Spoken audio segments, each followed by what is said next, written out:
for coming today. Good morning. We will convene the Fayette County Commissioners meeting Tuesday, September 16th at 10 a.m. Please stand for a moment of silence.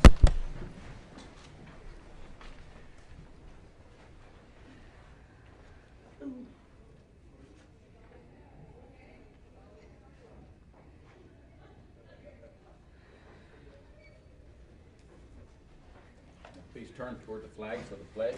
I pledge allegiance to the flag of the United States of America and to the republic for which it stands, one nation, under God, indivisible, with liberty and justice for all.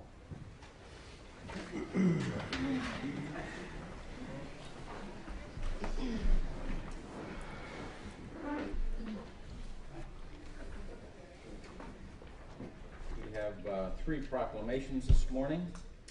First one is for the Ice Miners Youth Hockey Day. Is there anybody from the Ice Miners today? Yes, Commissioner. If you want to Please come up.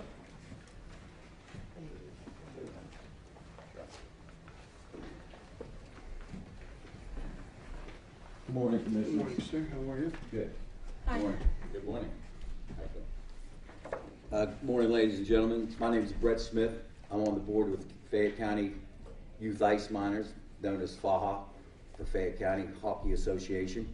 What I'm here to do is ask the commissioners to proclaim November 8th, Fayette County Youth Ice Miners Day. And Fayette County Youth Ice Miners, there are a lot of people in these communities in Fayette County, Brownsville, Uniontown, Connellsville, and all the little communities are not aware of our programs that we offer. On November 8th, along with the United States Hockey Association, we're offering all these kids in the communities surrounding Fayette County the opportunity to try hockey for free, outfit them, have them come out and skate, try hockey to see if they like it, and to continue. What the Fayette County Youth Ice Miners do, we have programs other than this where we give back to the community. We have hats and gloves for kids where we're going out and we're collecting gloves, and we're going to make these available to the kids in the communities, in schools, or with the local affiliate churches that need hats and gloves to outfit them this year. That's just some of the things that we're doing. Our other mission is to take kids from these communities that like hockey and are unable to afford it. We're putting together programs with sponsors to outfit these kids for the upcoming grade school year. Say if they start hockey in kindergarten, to be their sponsor all the way through 6th grade. So these programs, if anybody's aware of sports and everything, you know, it's a family-oriented sport. It doesn't give the kids time to say, hey, what am I going to do today? Because there's a lot of involvement in it. It goes from August to the end of March. So what we're hoping for is to get these kids into the program, keep them, you know, active in sports, because it involves them and their families. Because, you know, if there's a kid at the rink, their family's there at the rink. So it's total family involvement. So these kids do a lot. We participate in parades. We're giving back to the community, and we want to give back to let everybody know that we have these programs, and this facility is available to everybody in Fayette County. I spoke with Eric Dolphy yesterday. Eric, I guess, is involved with your junior hockey program. The junior hockey program, there's two programs out there. Number one, we are the nonprofit program. Okay. FAHA is nonprofit. There are the Keystone Ice Miners, which are the affiliate of us that took the name. Their team came down from Port Huron. And they said some exciting hockey. Absolutely exciting hockey. You know, these youth are coming in. They're 16 to 20 years old, and they're participating to go to the pro level or college That's level. what you Right. mentioned, yes. And these kids help us, but it's, you know, two total different organizations. We're a nonprofit organization. We're here for the kids. Well, also, just as a little sidebar, and I think the commissioners would acknowledge this, we do have a hotel tax that with your 501c3, you may be able to make application to come April, May of 2015. Usually the applications come out around February, I Yeah, believe. about February. So just as a point of interest, maybe keep that in the back of your mind. Absolutely, Okay? absolutely. I would like to read the proclamation to the Fayette County Youth Hockey Association, Ice Miners Youth Hockey Day, November 8th. Part of the mission of the Ice Miners is to provide the youth in the communities of Fayette County an opportunity and the resources to participate in youth hockey. Hockey promotes not only physical exercise, mental awareness, but also family support, but many other qualities that youth need to become strong members of our community. A great way to celebrate hockey in Fayette County is for the youth K through 6th grades to come out to the mine on November 8th and participate in a free day of hockey. Thank you. What do they play? Can I ask where they play? Where It's The licensing ring on Licensing. Crawford. Like, okay. Licensing, yes. Thank you very much. Thank you very much. Appreciate it, If Commissioner. you have any questions, I'll come out. Absolutely. Okay. You'll hear from me. Okay, thank you. Thank you. Thank you very much.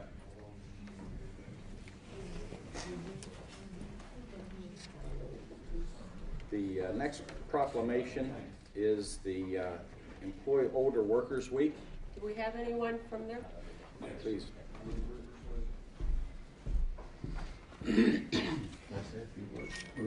Yeah. How about if I just read this first? Please. Employ Older Workers Week, September 21st through 27th, 2014. Whereas a diverse, skilled, and knowledgeable labor force contributes to the strong, healthy economy of the Commonwealth of Pennsylvania and Fayette County. The United States is undergoing a demographic shift that is changing older Americans' relationship to the workplace and bringing stability, expertise, and sense of continuity to the workforce. Whereas older workers are increasingly accepting the challenge for lifelong learning and have embraced new technologies to enhance their employability and their value in building a knowledgeable workforce through the Senior Community Service Employment Program. And the Senior Community Service Employment Program has improved the quality of life of older workers and continue to provide on-the-job skills training to individuals 55 and older and with limited financial resources. And whereas individual workers are tending to remain in the workforce longer and retire later, the number of workers over the traditional retirement age of 65 is seeking a market increase. And it is projected that they will make up more than 7% of the American labor workforce by 2020. Whereas employers rate older workers high on the characteristics such as judgment, commitment to quality, attendance, and punctuality. National Employ Older Workers Week, held annually the last full week of September, recognizes the vital role of older workers in the workforce and aims to increase awareness and develop strategies to tap into the labor segment. Whereas Fayette County, Pennsylvania, and the United States Department of Labor to promote opportunities to older Pennsylvanians to remain gainfully employed as long as they desire and are able. Now, therefore, the Fayette County Board of Commissioners does hereby proclaim September 21st through 27th, 2014 to be Employ Older Workers Week. In witness thereof as the County Commissioners. Thank you. And we appreciate that recognition. Thank you, sir. Thank you, Commissioner. When you look at senior employment, there's a startling demographic. That proclamation was talking about demographic shifts. By 2020, we're going to have as many people between 0 and 15 as we do 60 and above. We're going to have the smallest workforce that we've had ever in the United States in modern times. When you look at that, think about who's paying the tax base if you have that small a workforce. We're going to need the seniors more than ever to fill those shortages of jobs and employment. When you see we've got a situation going on here, there's a lot of room for employment for a lot of people. It's doing it fairly and doing it justly. Seniors learn their trade early in life. They've raised their families. They have a work ethic. They go to school. They go to church. There are good things and attributes they can give to the community, and it's an excellent, excellent addition. Susan Cougarnow is with me today. She joined the Title V program 2 years ago, almost to the date. This lady exemplifies what the Title V program means, and that is a federal program based on the Older Americans Act. Susan received applied for a job on her own, got the job on her own at Mount Citizens Action Group. In what town is that, Farmington? Farmington. In Farmington, PA. Tell us what Title V did for you, Susan. Well, at the time, I was unemployed. My husband passed away in 2010, and I found myself looking for work, and it was very difficult because of my age. I searched everywhere, finally went online, and I found under the Southwestern Pennsylvania Area Agency on Aging, and spoke with Matt Uram, and got hired under the Title V program. Of course, it was part-time, but at that time, that's what I was looking for. And it was very good thing for me. It sharpened my skills that I already had. Gave me new insight to how the recreation center operated and how the seniors benefited from all the programs. And it also taught me patience. So in working with the seniors there, it was very good opportunity for me. And I'm very grateful for that program. And it has helped me move on to where I am going now. Susan used a lot of patience. Even dealing with me, she got to have a lot of patience. I'm telling you. My name's Matt Uram, U-R-A-M. I'm from the Area Agency on Aging. This is a program, though, that increases skills and it benefits the community. If she's making more money, she's spending more money in your stores. She's spending more money in your restaurant. She's adding to the tax base of this community. And when you look at that staggering statistic, and you can go in the Department of Labor in Pennsylvania, and they'll show you that statistic, we're going to have a very small workforce in the future. And we need people with skills like this. I commend the commissioners for recognizing the importance of this program. And please, let's support each other, and let's have a better world. We are going through bad things right now in our economy. We'll get out of it. This is America. Thank you. Thank you. Commissioners, I appreciate your time. Thank you so much. We're talking before Christmas. I look forward to it. We'll get something going real soon. Thank you for everything. Good luck today. Got it. Congratulations, and keep up. Oh, thank you. You know, if I forgot. Thank you. Thank you.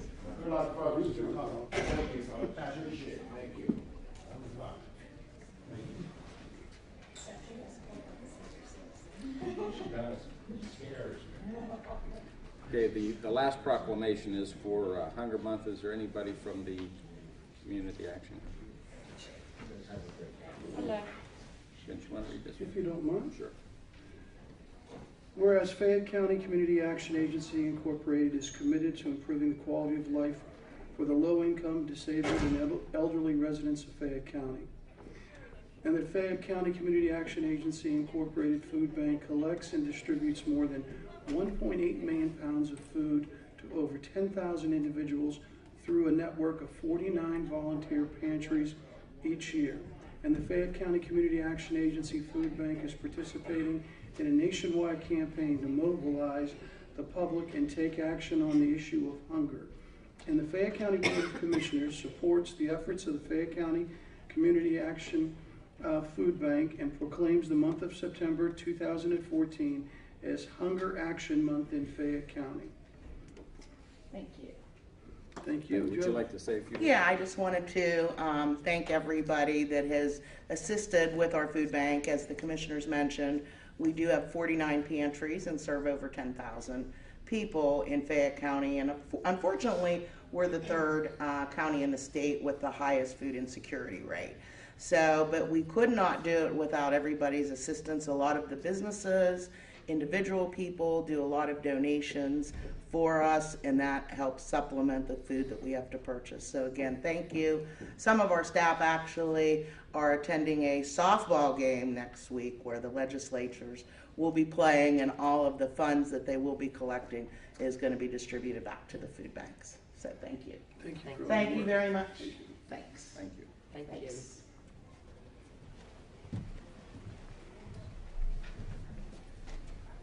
Think a motion that we approve the proclamations as presented. Second. All those in favor? Aye. Motion carries.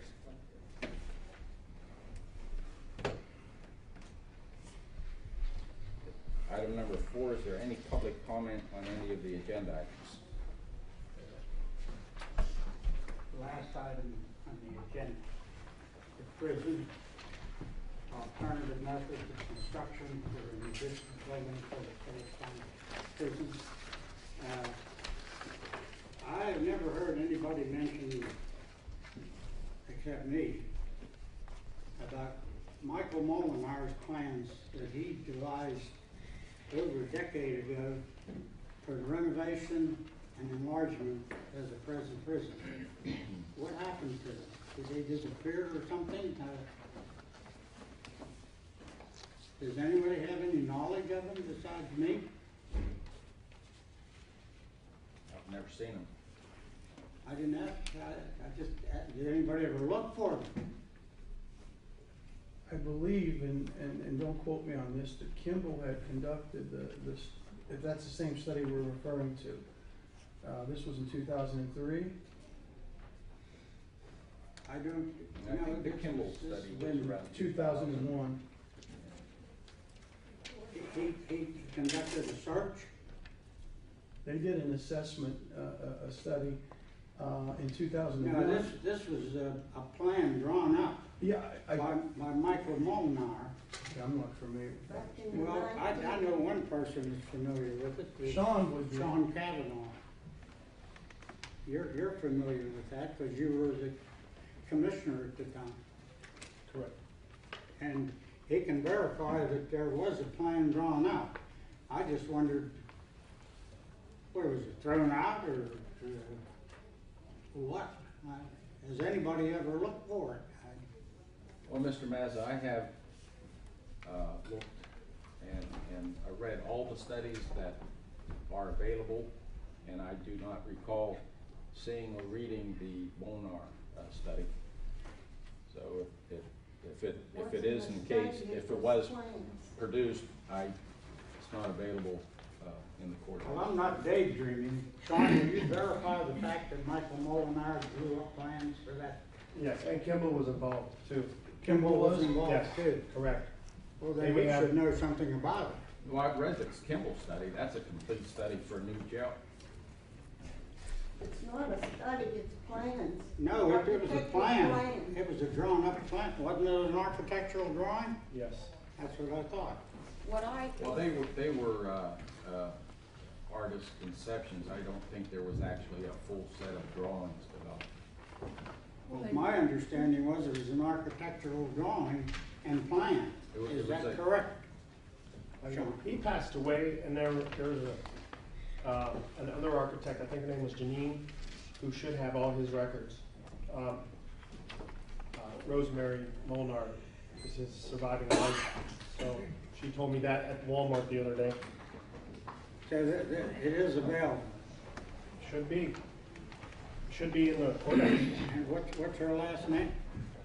Rosemary Molnar is his wife. Rosemary Janine. Molnar.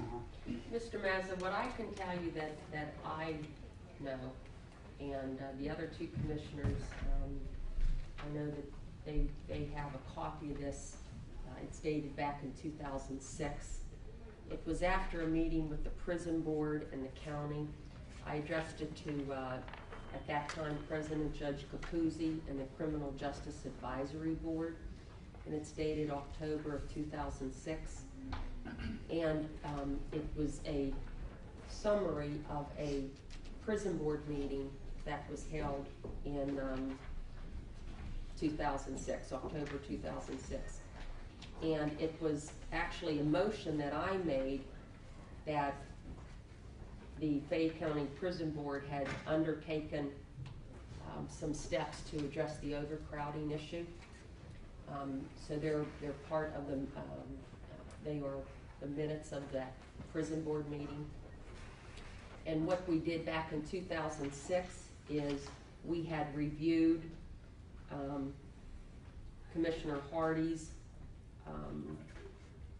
suggestion to build a new prison off-site. In the spring of 2005, Commissioner Vasides provided us with a CCAP prison overcrowding project. We had also two individuals, a Mr. Cadu and a Dr. Harlan, on site. The prison board heard from various organizations regarding work release programs and alternative housing.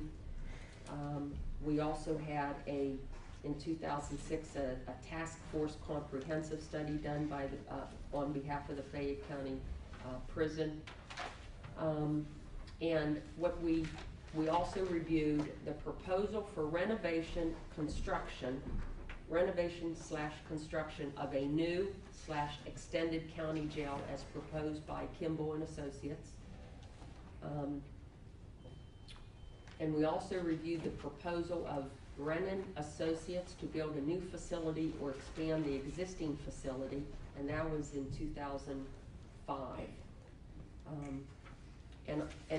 While I do not have any of the plans, the only thing that I do have is some numbers that said that Kimball and Associates had given around a $7 million price tag for a 120-bed facility, and then there was also a 110-bed facility that he had given. And the third one was a phase 2 of the project after Molnar did his annex. The annex was done in 2002. It cost, according to the documentation that I have, $1.2 million for 80 beds. That was phase 1, and there was a phase 2, and the phase 2 would have been either the 120-bed facility or a vertical on-site, which would have been 516 beds. I don't have any drawings. I've asked for some drawings back in 2004, 2005, but the only thing I have is that information, and I have it in a memo that was dated back in 2006. Well, from what Sean just said, I guess Rosemary Molnar has all his records and plans and stuff. Yeah, I don't know. Well, I think somebody ought to get in touch with Rosemary Molnar Well, and find out. Yeah. I mean, that's what we need to do, is look at what other options were presented and go Well, I down. just wondered, because I never heard anybody ever mention it, you know, besides me, I'm talking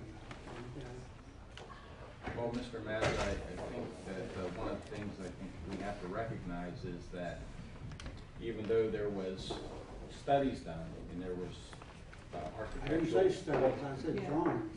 Yeah, well, I'm getting to that. There was studies done in so far as to some artist conceptual drawings, but there was never a contract issued to an architect that says plan the jail.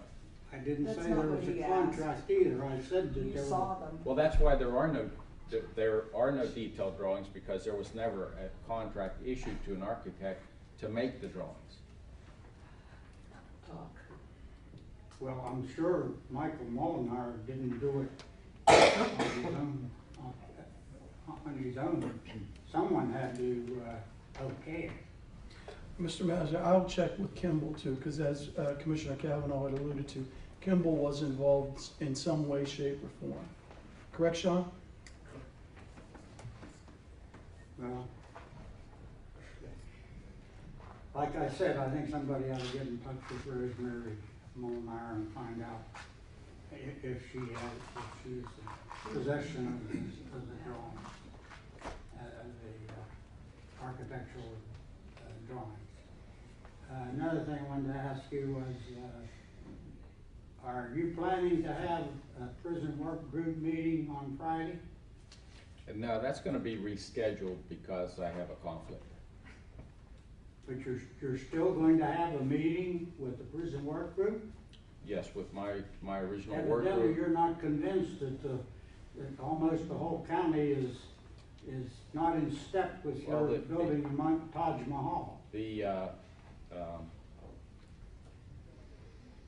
I will discuss whether we will have any future meetings or not at that meeting. I owe those people at least one more meeting simply because they spent 2 years of their lives working on a very comprehensive and well thought out design that will certainly, if implemented, will save taxpayers money.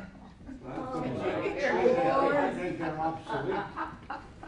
No, they're actually, they're, you know, we used it was a huge collaborative effort with every agency in the county that touches the judicial system, including working closely with the highly regarded architect and engineering firm to devise probably a model for the whole state, in fact. Well, it seems that you're very much out of touch with the public, because most of the public that I know think the whole thing was a farce.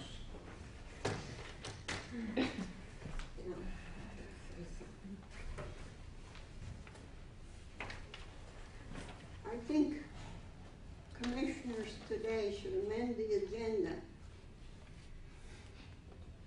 to do away with Mr. Ambrosini's prison working group. We don't need them. That's not their job. He appointed these people on his own. And Mr. Ambrosini, you've done a lot of things on your own without a vote from the other two commissioners.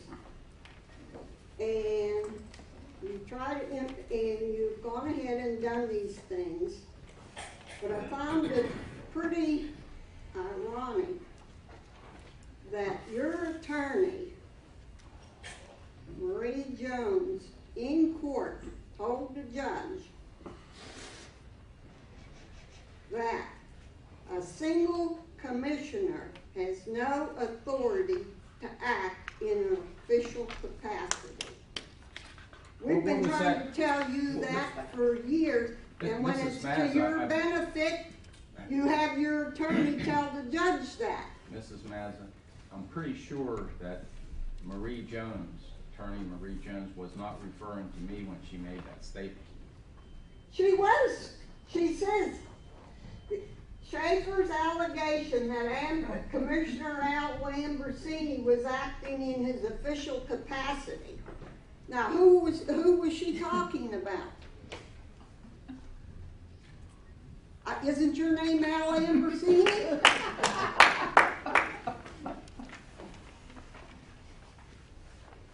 Yes, can't answer. Single commissioner has no authority to act in an official capacity. And she's talking about it, Commissioner Al Ambrosini. It's in the paper. I'll cut it out.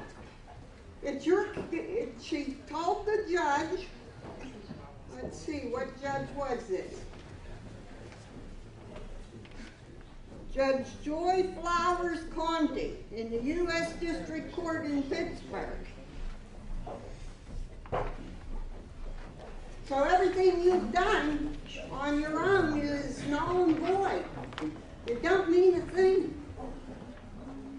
according to this attorney that you hired. Well, that actually has to do with an ongoing case, so It has to do with everything. I'm not going to respond to that. It can't just apply to one thing, one item.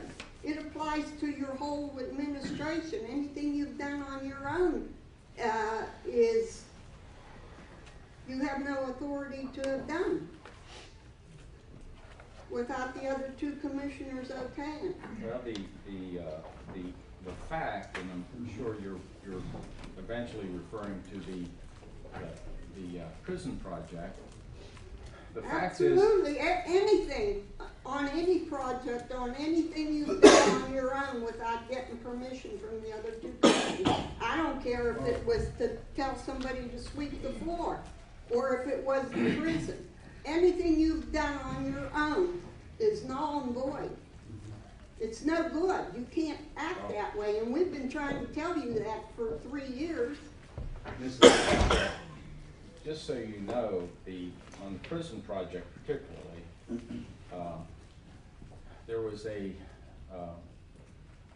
unanimous -1 vote with the six-member prison board that voted to go ahead with the new prison. And then every step along the way where we needed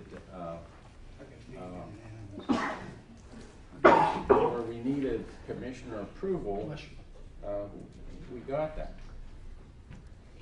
So You've never got commissioner's approval for a lot of things you've done now. There's a lot of things you've done that you never even told anybody you were doing it. Mrs. You just went Mazza, ahead and did it. you know, let me inform you of the facts. In July of 2012, my first term, and I think it was a Friday, July 13th, I sent out an email to pretty much everybody in the county and asked that they volunteer to be on the prison working group, and including my two colleagues here. And I didn't get one. well, Who got one? you're not a member of the, you're not employed by the county. The only point I'd like to make, Commissioner, was the Herald-Standard, along with their solicitor from the PNA, was quick to advise us that that was in violation of the Sunshine Act. That's I couldn't hear what you were saying, sir. a violation of the Sunshine Act. To advertise it? No. If we would have participated as a quorum Right. of commissioners. Right. That's Is Jim Well, Killinger an employee of the purpose- county? the Is purpose- Jim Killinger an employee of the county? No, but we did How have, did he get an email then?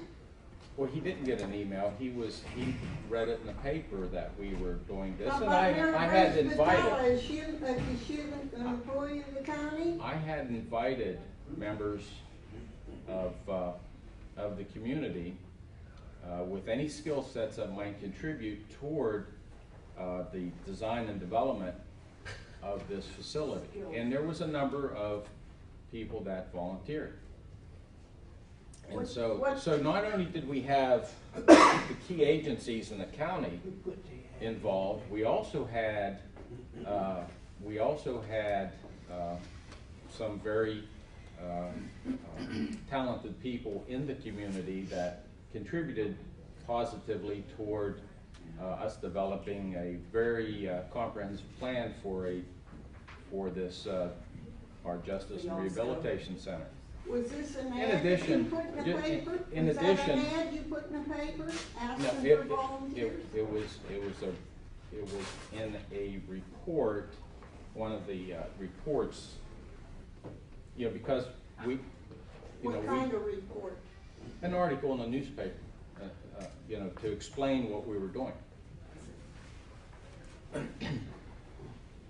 The other thing is, this committee that was formed, it simply was a project working group that you typically do to successfully accomplish tasks.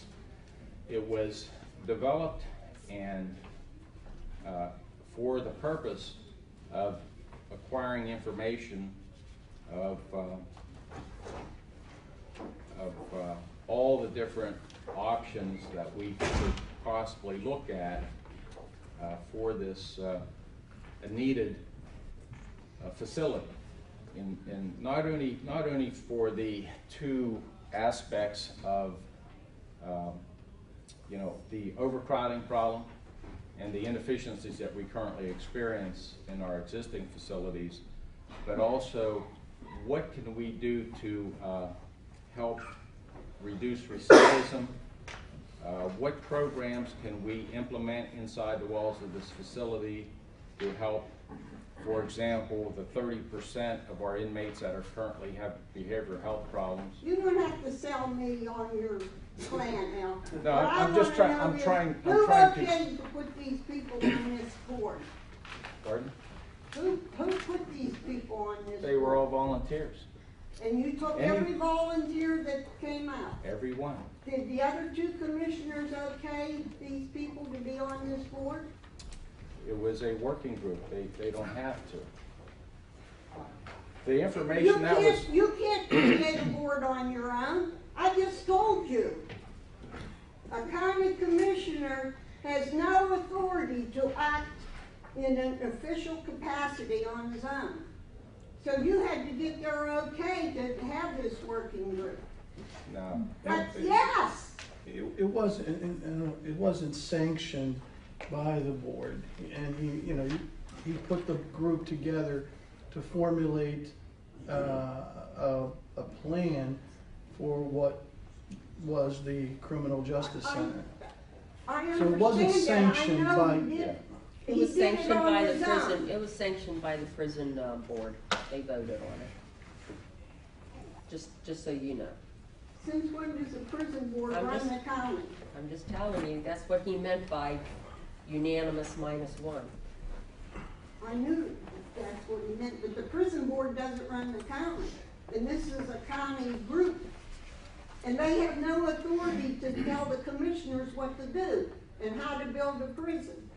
It Or was, what kind of prison to build. Well, Once you found, you said in the beginning that you organized them to find land. Once you found land, that should have been the end of it. And you voted here last year in October to meet with the other two commissioners and form a working group to plan the prison. And as soon as the meeting was over, you walked up to Mrs. Zimmerly and said, it will never happen. And it didn't. I heard you because I was standing right there where Mr. Cup was sitting. You voted to have the meeting because you were forced into it. You were afraid to back down in front of the audience. who else would be appropriate to design and determine how a prison is to be built, other than all the stakeholders, including the professional architects and engineers? Who else should I? The two commissioners, the three of you together, hire the architects and hire the designers and stuff.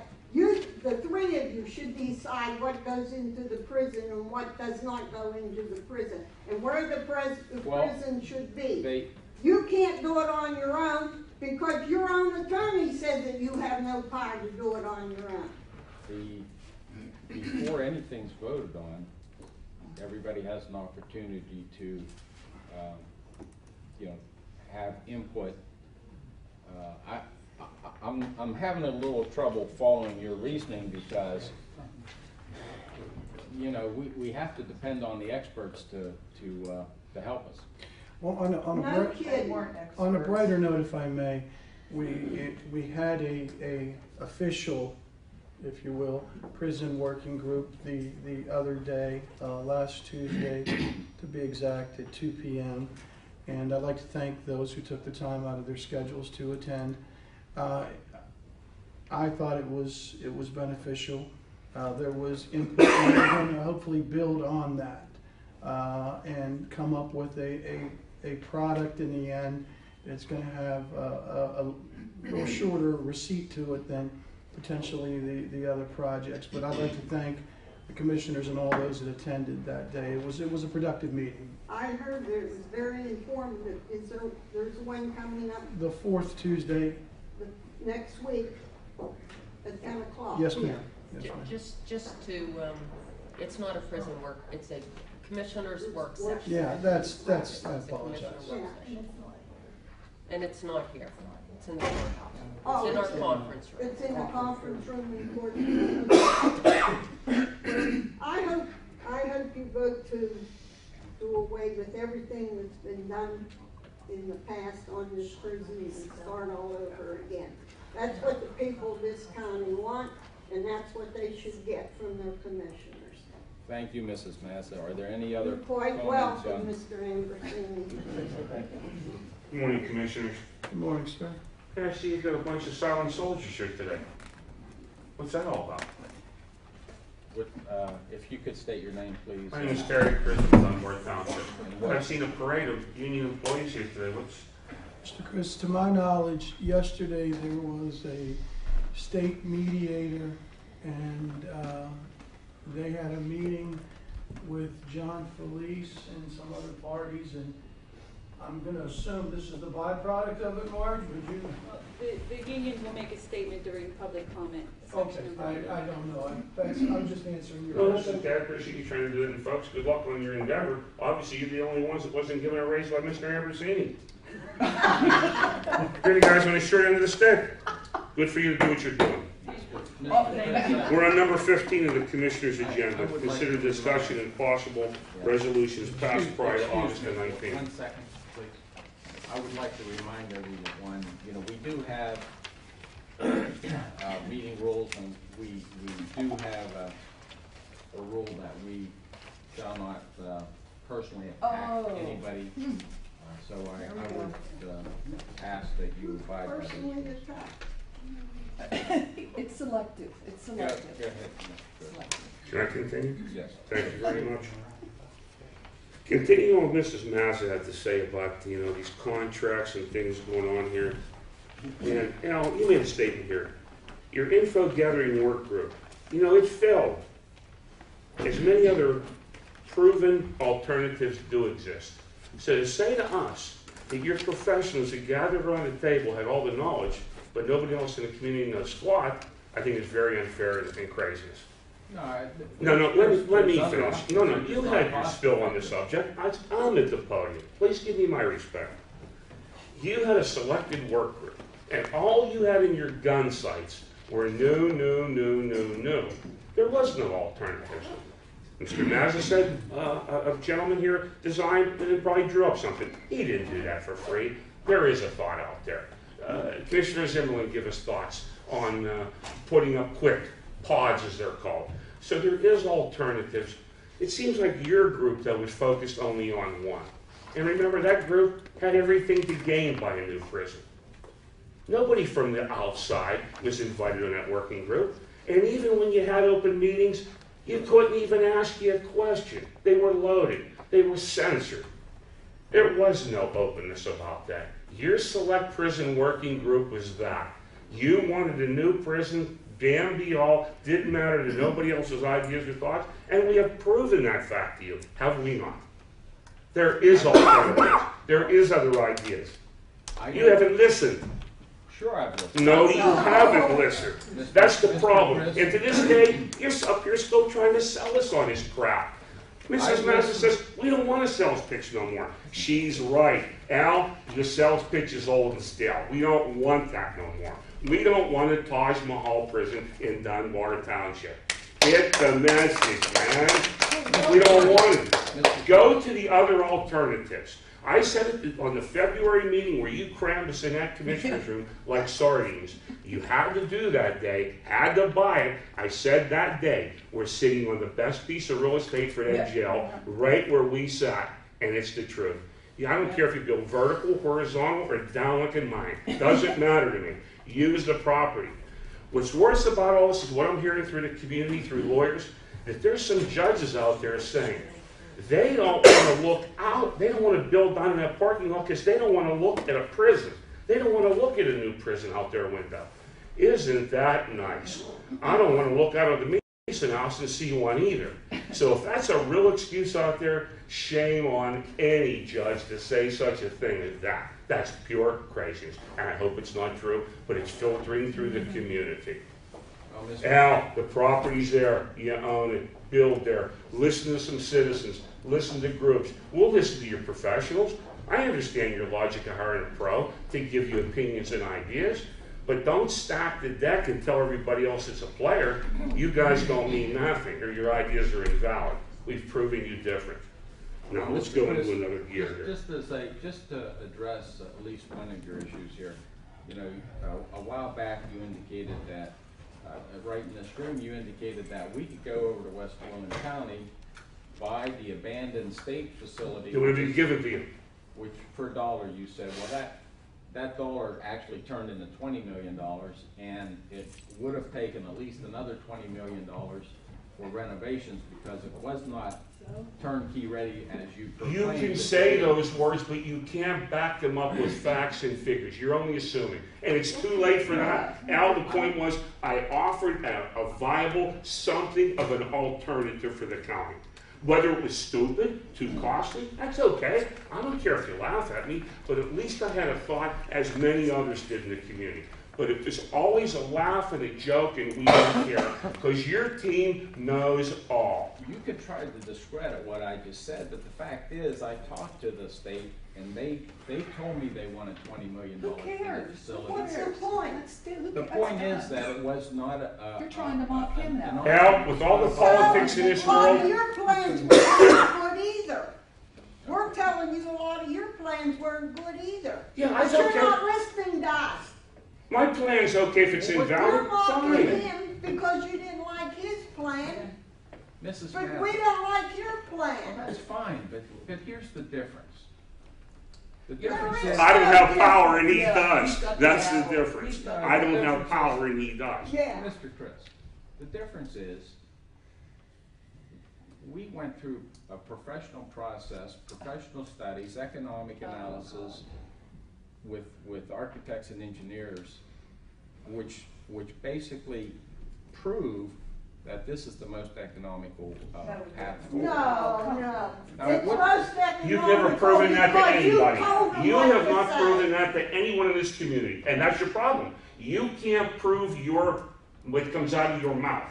You can't prove that with facts. It's all documented. Efficiencies. Now, you told us a geo study was done back in February, it wasn't done. You've You told weren't us so open and many above things, board. Al, that we don't believe you anymore. We don't believe. Can't believe Well, you anymore you know- because everything you say is a lie, Al. We all know you lie.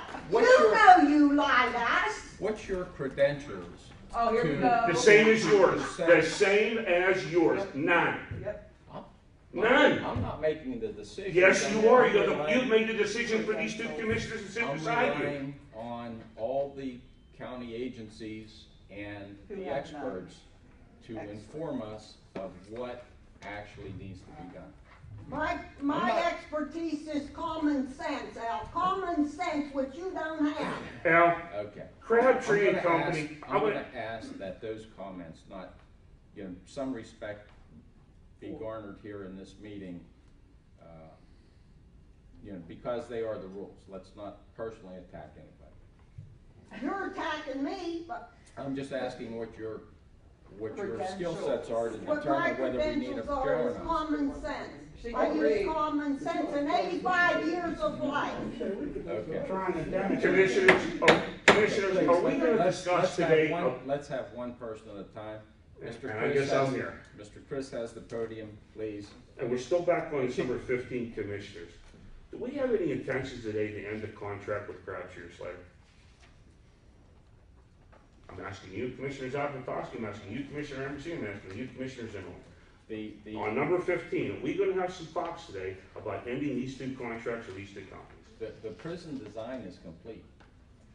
So if we're not gonna build, and I personally would encourage my counterparts to reconsider, this plan simply because it is very effective. So if, the plan's complete. We spent over $2 million. Okay. It's a great plan and we ought to continue with it. And just, let me expound upon what you just said. It's $2 million. It's been paid to Crabtree, and that's solely for design work, architectural work, drawings, all that. It's not hiring engineers and doing studies. It's strictly design work. Am I correct about this? Well, Architectural work. It's design work, all the packages, it's also, it's included in that cost is the development of all the bid packages, which means that we are today ready to go out and ask contractors to give us costs. So he put all these packages together, and today, he has been paid $2 million to date. Is that correct? Is he done? Is the billing over with Crabtree? Has he been paid all his money in full today? Well, there were three options Mr. Crabtree presented to us. And the one was do nothing. We all know that. The second one was to refurbish the existing facility at the cost of $7 million. The latter was, of course, the construction of a new facility, in this case, the Dunbar site. So that study has been completed. Done. There's no more billable time here. We're all done, everything's on the board. Well, I have some concerns, and I will bring these forward publicly, regarding the billable time that was paid when they did the due diligence at the fairground site, because that clearly was insufficient. I mean, not to do the number one aspect of due diligence, which, I mean, again, I don't mean any disrespect to anybody here, but water and sewage are two primary factors that come in to building a house, let alone building a 500-bed facility. First thought, I would think. And I have some concerns about that, and under section 9.5 of the contract, that's something that we might be able to discuss. But at this point, I would yield to the solicitor before I'd make any statement publicly. The other two commissioners, are these people, are they billed to date? We caught up with these people, or are there more bills coming in Crabtree? Commissioner Zimmerman, do you know? I don't know. The bills that were submitted should be Okay. up to date. Okay, so we got all the work out of him that you paid for. Have any three of you ever looked at his billing for this stuff at $2 million? And you know, you get a bill in the hospital that says, blah, blah, blah, blah, blah, blah, blah, and it equals such. You guys have cut checks for $2 million to this guy. Now, give me a time frame. Are we at 12 months or 18 months from the time we started paying county money to Crabtree? A year or 18? Kind of give me an idea. I don't know. I don't want to give you. Al, you ought to know. Give me an idea. 12 or 18 months. From the first day we cut a check to Crabtree till right now. We had a year? We at September 13, or are we at March 13, or where are we at? Crabtree did the economic analysis. That was a separate contract, actually. Okay. And then after that, we went through a process and looked at a number. Well, we put a request for qualifications out. What day? What month was that? What's the year? I don't. Was it a year ago? Oh, it was probably at least a year ago. At least a year. Can we be fair to say that Crabtree's been on the payroll for a year? Probably closer to a year and a half. Okay, let's say 18 months then. And I asked if any three of you ever sat down and looked for any of these bills from Crabtree. Have you? Yes. Have you really? You have. I mean, not just at the end to say, $376,000, sign. Do you ever look and see what the 376 is for? Because you know something? I added up some numbers this morning. You guys make 50 grand a year. That's $1,000 a week you're paid. When you look at Crabtree's time, $2 million. $2 million. That's $500 an hour. An hour. For 40-hour weeks, 50 weeks of the year for 2 consecutive years. Or knock that down, it's $1,000 an hour to do it in 1 year. So let's meet in the middle. You're paying Crabtree $750 an hour for 18 months to hit $2 million. I don't know of a person in my world that earns that level of money sitting down drawing. And I'm not kidding. The president, the three of you, 50 a year, it's $1,000 a week. You're paying him $1,000 a day. Or I'm sorry, $1,000 an hour. Guys, how do you look at bills at $2 million for 1 year and just for drawings and input? No labor, no putting up money for construction equipment or anything, but you're going to spend $2 million in a year and have a good conscience on doing that? Where is my money going here, guys? Why do you think the county's in debt? I mean, honestly, does anybody ever broke it down this way? $1,000 an hour or $500 an hour for a company. Come on, Al. It wasn't an individual. It was a company. You're right. It was a company, and there's multiple people that are. How many multiple to earn $1,000 an hour, Al, for sitting down drawing on boilerplate products that you said he's the leader in the industry? I'll bet he is. He went to the shelf, wrapped up all his old plans, sat down, thought about them well, revamped them, and billed you like a guy in a candy store. $2 million later. And we can in good conscience tell me, yeah, I signed my name for all this stuff for drawings? Okay, I ask you 3 a question. Are we going to end the contract with Crabtree and Slater? As I said, Mr. Chris, that's something that I would prefer to discuss with legal counsel because of the ramifications that could follow. Section 9.5 indicates that we do have the ability to terminate the contract. However, it would be subject to potential negotiation. And without the advice of counsel, I don't want to publicly go on the record of making that statement, sir. So unfortunately, our case, the referendum group, and me and my wife's case, rolls on here, continues to spend money because we're going to drag our feet, and we can't put it in. You know what's going to happen here? The three of you and the court system is going to let us in this room do your dirty work by putting the kibosh in this prison. It's going to take a Westmoreland County judge to say no to this crap so everybody can have an excuse or a skirt to hide under. Oh, well, the Westmoreland County judge said we couldn't do it. Instead of you three pulling apart, doing what you need to do, and getting this mess off your hands, getting down to real business and doing what you need to do. Design what this county really needs. Build what this county really needs. Keep it in time like everybody's told you from day one. Quit wasting our time and money. I don't want to keep coming here month after month, begging and pleading with you three on this crap, and I don't want it in my backyard. Period. We all know that. I congratulate you for trying to do something here, but let's do it. Doing this is an action, man. And so far, I'm seeing mouth, but I'm not seeing action. And it's costing me money. And one last thing. Last time I brought up the subject with Hyde going out on her own and following that intervention on her own and costing me money. I didn't like that. You three told me you give her no approval to do such a thing. Do you still stand by that word? Well, I think there's implied approval that the solicitors for the county should watch out for the county. No, there's no implied thing there. You go after a private party. No. There's a woman that went on her own with no authority chasing me, a private citizen, in a legal matter with zero authority. Now, you three admitted you give her no authority. Vince, you said you didn't believe it when she got the word from cop. Those were your words. You said somebody had to give her a directive. I agree with you 1,000%. Somebody did give her a directive, and it ended up costing me money. I want repercussions for either this guy here or Hyde. I don't want people jumping into my legal business with no authority. When I ask this gentleman for legal help, he writes emails and say, no, I advise you to not get involved. This guy's like the Energizer bunny that just keeps coming back to life. John, I saw that email. That's very disrespectful to me as a person who has fought for a historic entity in this county. For you to say to me or the fellow commissioner, the hell with this guy, let him sit there on his own and rot on the vine. He's the Energizer bunny that won't go away.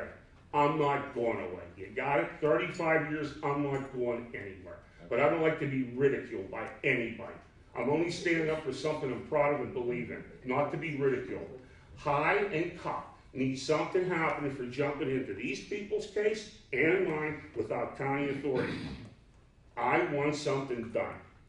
You don't do it, I'm going to do something on my own. I don't want your solicitors jumping into my business or any county's business on their own. You didn't authorize him. They're responsible to protect the county. They need your authority. They can't do that on their own, intervene on a case. I disagree. Well, my attorney and any other seem to disagree with you, and you're not an attorney. No, but I certainly concur with their efforts. Sure you do. I can believe you do, because you instructed her. That's why you're concurring. I want something done. Commissioner Zapatowski, Commissioner Andersini, Commissioner Zimmerman, I want something done with these rogue actions by these people. When I need help and I'm begging for help, I can't get it to clean up the crap around my house. But when you get a county prison that wants to get behind it, no problem, Mr. Chris will step right into your legal business. I want no more of it. Thank you for your comments. I don't want to comment. I would like an answer. Didn't you give me one on what you're going to do with this? What are we going to do with the Hyde situation for doing what she did? Anything? Or are you just going to blow it off and it don't matter? Commissioner? I'm probably going to thank her for protecting the county. I'm glad you said that. Thank you. And you? I would like to sit down. I mean, I don't want to give you this. Thank you. But again, this is a part of the process. Do you understand my concerns and what has happened? I do, sir, and I respect your concerns, and I just made a note.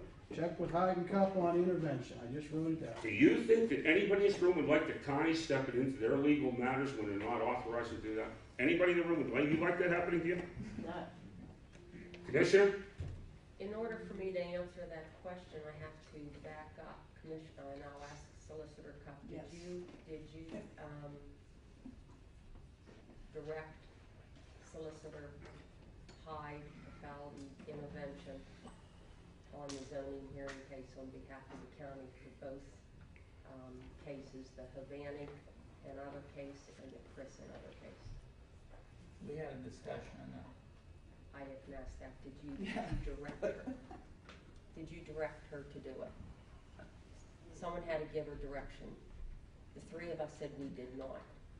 Did you direct her to follow? My recollection is that I didn't direct her, I left her use her own judgment. Okay. Solicitor Hyde at the last meeting said that she got the direction from Solicitor Cup to do. Point being is, regardless of whether or not it's Solicitor Hyde, Solicitor Cup, direction, indirection, all of that should be reviewed prior to taking action with the 3 county commissioners, and then majority rules.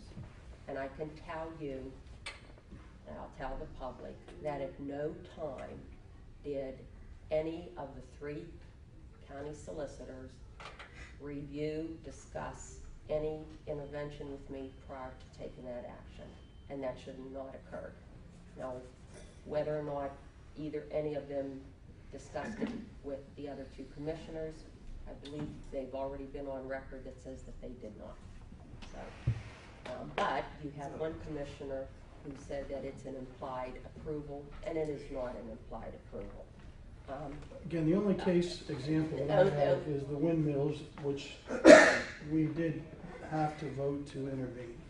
And that's my point. The commissioners did use their authority That's the to only- instruct, correct? That's correct. So there is a precedent set for this action. We That's- can't say this is the first time on the road. That's the I only one understand that I that, sir, know. and that's what perturbs me about this. These are seasoned attorneys, seasoned veterans who work for this county that know the whole deal.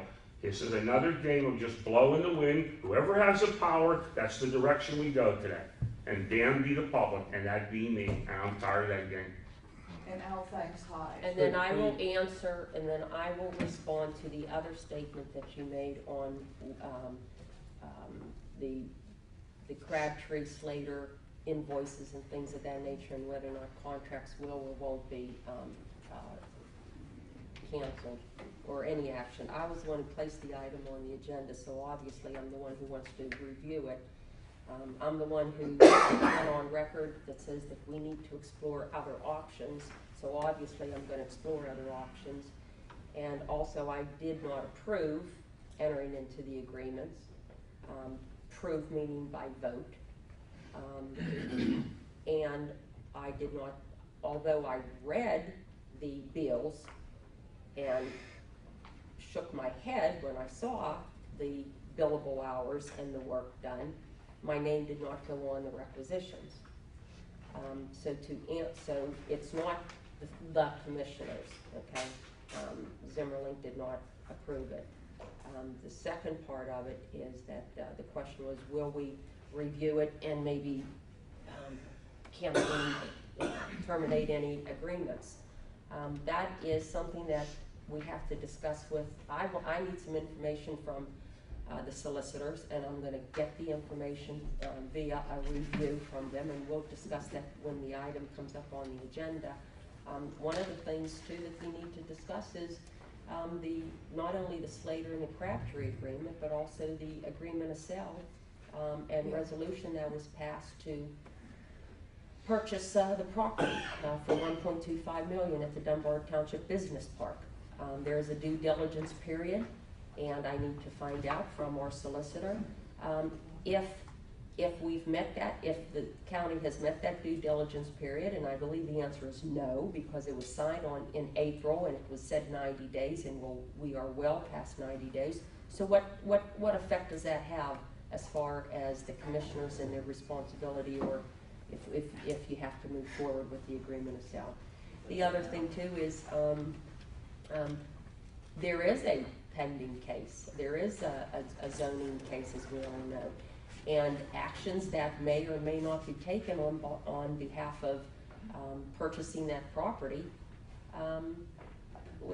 obviously we have to look into that, because I would ask Solicitor Cup right now, would you, as the solicitor, give the recommendation to the county commissioners to pursue the agreement of sale, because given the fact that there are 2 zoning appeal cases before the courts? If Fayette Penn came to us and said, it's past the due diligence period, please, we need to schedule the closing, and they presented that to us, what would your opinion be at this time, given the fact that there are 2 zoning cases?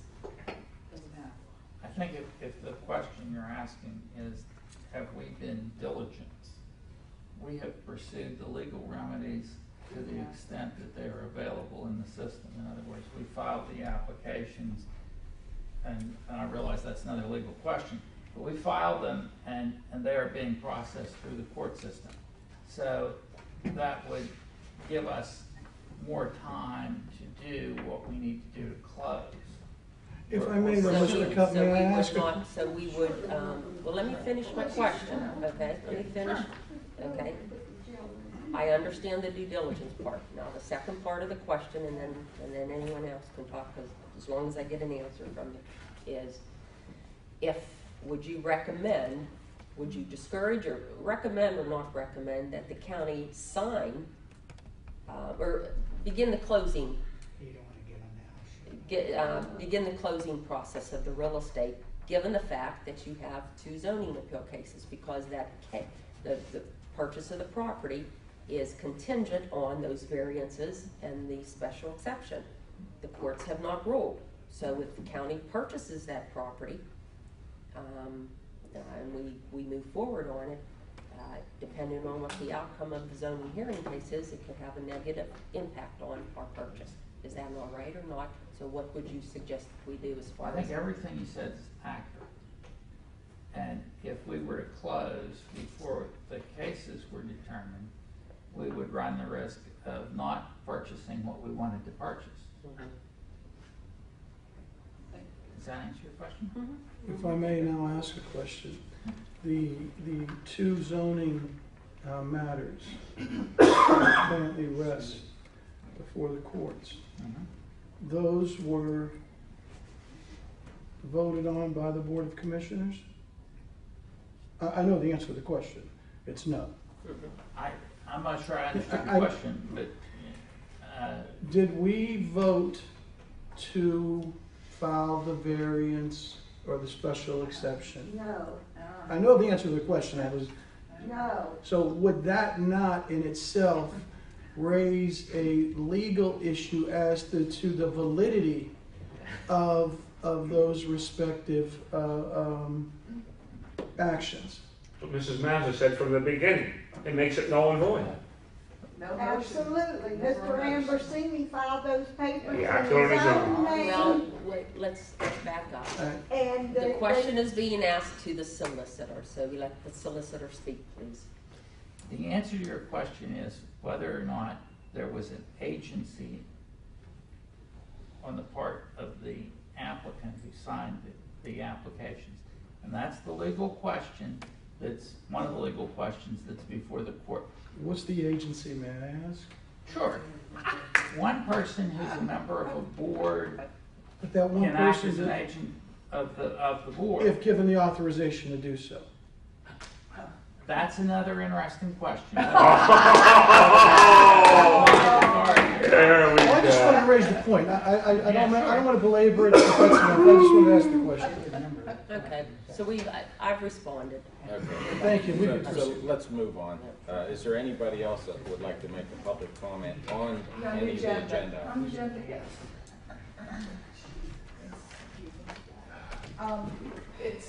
It's really a question I was gonna ask regarding the controller. I was on here, but since she's not here, perhaps you know, have you found out yet how much it costs per month for out-of-cage rentals, as they're called? The usual thing is $200,000, but we don't know the cost it's really only 67 or 70, but we don't know the cost for gas, blah, blah, blah. Have you found out yet? Does she know? Does she have the, do you think if she comes later, she'll have the data? How much exactly is spent per month for the rentals? She won't be. She won't be here no, today. No. We posed that, I mean, you were directing at Commissioner Zimmerling. No, I'm just looking that way. I've We heard had forever. posed that question at the Commissioner's work session Tuesday to Warden Miller. Right. To give us a good concrete number as to out-of-county rentals over a period of time, because that tells us where our shortfall lies regarding the amount of beds we need. And we were tossing around 140, 150. That was our number that we need to meet to satisfy the population issue. Because Miller was saying there was 50, 42. Right. He was going back and forth. So we have yet to get that. I know I haven't got that average, and that's what you got to base it on. There's so much myth out there and lies that it's just pounded in everybody's head. It's costing us $200,000 a month, which is not true. No, I think it was $200 a day. Well, the statements over the past year made in print is Commissioner Ambrosini says it's costing us $200,000 a month to house out of state. No. You said that in print. It is $200,000. Oh, it is. It is. But it's not only for out-of-county rentals. It's for the inefficiencies of the way we operate our facility now. Okay. So it's a combination So it's your little of everything. If we build the new design, yeah, it's your little unicorn thing going around. We can save as that. usual. Nothing makes sense. And more, by the way. And more than unicorn. And more, because we can actually increase our revenues from. Right, by we can renting turn. out. Yeah, I mean, for example. No, that wasn't my question. The other question is, Commissioner Ambrosini, you ask Mr. Chris or Mrs. Madison what credentials are and expertise from your great working group. I recall probably 6-8 months ago, you asked Cousin Evelyn if she had a plan for the prison. And she probably could have come up with one by now, and it would have been a very viable option. You were, you know, and since we're around, just for full disclosure, I want to make sure everybody knows. Who are you looking at? Dr. Evelyn Havani is my second cousin on my mother's side. Mm-hmm. Yeah, we know that because you called her Cousin Evelyn, and so as other people have. But everybody's referred to as Cousin. No, I mean, she is actually my second cousin on my mother's side. So, you know, and I love her dearly. She's a nice lady. She loves you too, Al. But she. You took good care of her during her most recent illness. You really were interested in her recent illness. But Okay, let's not. personal? Let's not get personal. Okay. Okay, but okay, Continue on with your question. Okay, and it just seems that since we're now at ground zero with this whole debacle with Dunbar, this is a new beginning. Why don't we all just stop and just start fresh, and everybody have a voice and just get it moving, get working on it, get digging, whatever, get the land out, and let's just forget about the mistakes at Dunbar, because it's not going to happen at Dunbar. There were no mistakes. Oh, Lord! Tyrite galore, the wrong holes. You didn't do a grid. You didn't do a grid on everything was wrong there. You have the sewage module, but you just can't accept defeat. Your ego is just out of control. You know, the only people being defeated here are the taxpayers. No, they're not. They're saving. No, You're in denial, Al. No, man. Rehab. Okay. Rehab. Mr. Kavanaugh. Thank you, Commissioner. That's a good word, denial. I'm Sean Kavanaugh, and I'm speaking on the prison issue. I think what we have here, first of all, I think it was very good. Commissioner Zavitosky and Commissioner Zimmerling talked to Kimball. I'm sure they had the plans. Rosemary Molnar, Michael Molnar did die. He did make plans. And I'll address that more. But the best thing is get a copy of what's out there. I think in Friday's letter to the editor, Commissioner Zimmerlich laid it all out there, and it's pretty commonsensical. But, you know, Al, or Commissioner Ambrosini, you know, there's a word out there called tunnel vision. Ethnocentrism is probably the word I learned in anthropology, self-centered thinking, and groupthink. Groupthink is, yeah, we can do this, everybody, we can do this, we can all jump off a bridge, everybody's going to be okay, and we're convincing ourselves we're going to be okay. Mr. Kavanaugh, let's try to please keep it professional. I am being very professional. I just learned a new word, I'll tell you that much, okay? I learned that from Professor Walmsley, California University, anthropology teacher. May he rest his soul. So I'm going to talk about your comments, Commissioner Ambrosini. We did an economic analysis. I owe it to the prison working group to have one more meeting. We can build the finest state-of-the-art facility in the state. Okay, economic analysis. Ask my 9-year-old, if you take the jail out of downtown Uniontown and all those workers who park here, who eat here, the taxes, take all those visitors, they're going to say, that's going to really be a devastating impact on the downtown. You know, Uniontown is the county seat. Hello? I don't mind if you look at me. I'll look at you. That's okay. You don't have to look at me. You know, there's... Let me finish. Uniontown is the county seat. It's the heart. It is the engine of the entire county. The entire county is important, but the county seat, we can't have it looking like Menneson. We don't want to keep losing stuff from the city of Uniontown. So back to we can build the finest state-of-the-art facility in the state. You're not listening, Commissioner Ambrosini. You do not have Commissioner Zambotowski's support. You're not going to get it from his clearly vote. He's not going to reverse. He would be insane. Commissioner Zimmerlink has been consistent through the whole process. You, as the gentleman said, you know, you wanted a new jail. You want this is your signature thing that you're putting your whole administration on, and it's not a good thing. So to say that we want a Taj Mahal and the Fayette County cannot afford the most state-of-the-art prison facility in the 67 counties of the Commonwealth of Pennsylvania. I don't know if you get it. Most of the people that are in Fayette County are middle class, poor, senior citizens. That's a fact. We all know the statistics of Fayette County. And I've said this before, Mama said it, my mom wasn't a rocket scientist, but she did have some common sense. You can't have champagne taste with a beer pocketbook. I bet everybody in here in this room would love to build a brand new mansion. Would you like to? Sure. Can you afford to? No. You can't afford to. Okay. Could you fix up what you got? I'm living in a pretty And maybe you can put an addition on what you have. So you have to think. Now you're a retiree from Allegheny Power. You have a good, I'm sure, pension. You also are employed by the county. You make more money. You personally are better off than the majority of most people in this county. You personally. And you know what? But a great leader, even Teddy Roosevelt, who came from affluence, understood you got to help the people. Not just, he busted up the trusts, the elite, Morgan, Rockefeller, Carnegie. He busted them up. He stood up for what this country's all about. And you need to stand up for the people you represent. But clearly, it all comes out in the end who you represent. So, again, this tunnel vision, I mentioned about you being retired.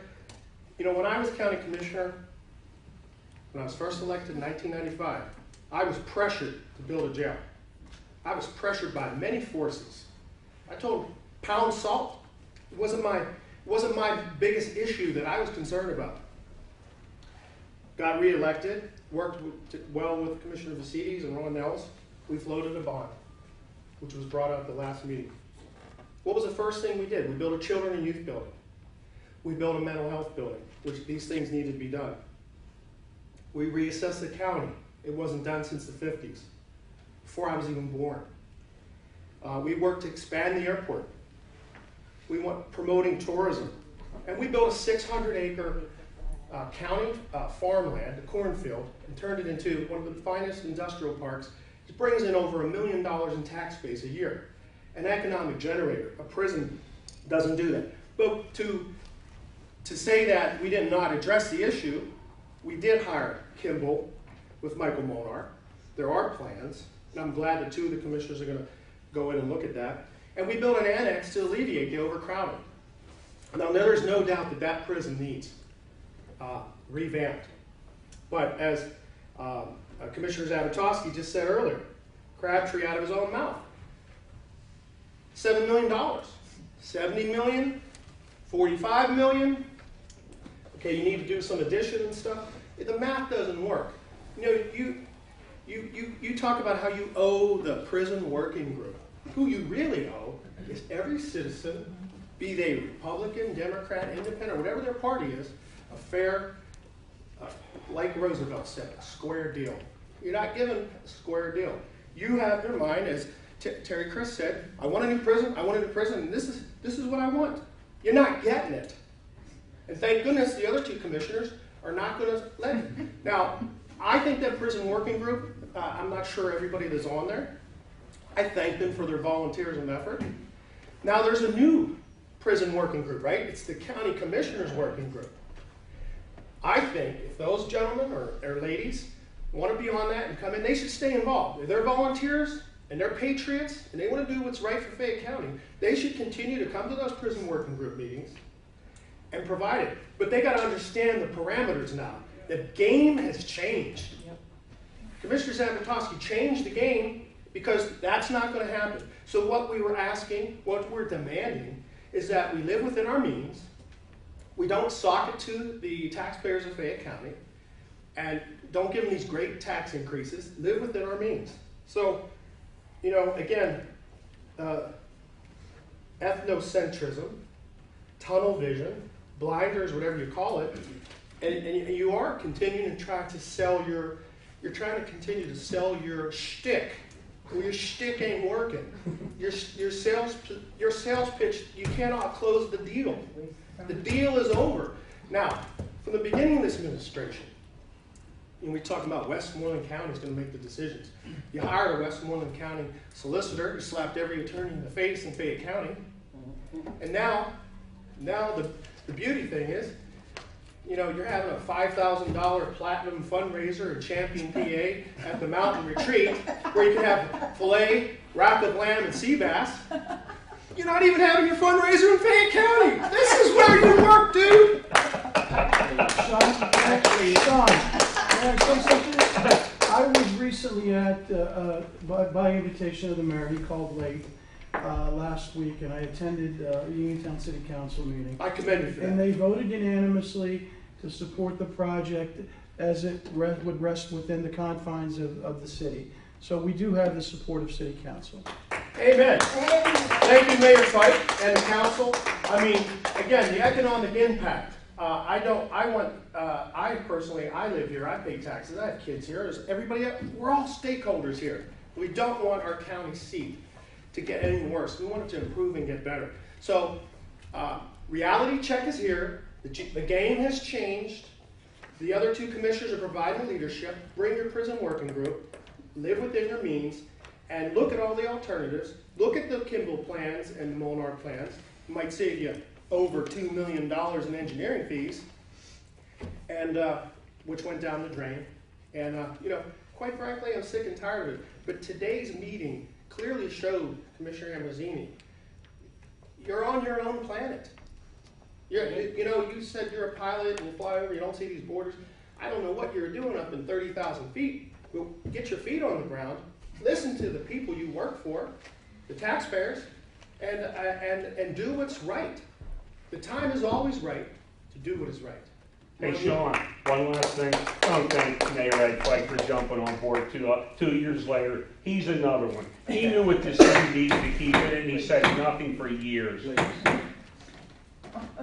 Now everybody's on the bandwagon. I would, first of all, Mr. Kavanaugh, the place where I'm having this dinner is in Fayette County. Oh, you changed it. The other thing is, when you were a commissioner and you did the reassessment, was that popular? Did the people really want that? I'm pretty sure they did not. Sometimes leadership, as you well know, you have to do things that aren't What's this that they were maybe getting at? politically correct or even popular. You have to do, and the fact of the matter is that there is an economic study that shows will actually save taxpayers money by putting a more efficient facility in place over what we have now. I would encourage you, or everybody in fact, to go online. This economic study's been on the county website for over a year, and I would encourage people to look at that. Now, you know, my efforts here are, you know, to take care of 136,000 people in Fayette County. You know, there's no, I don't worry about special interests.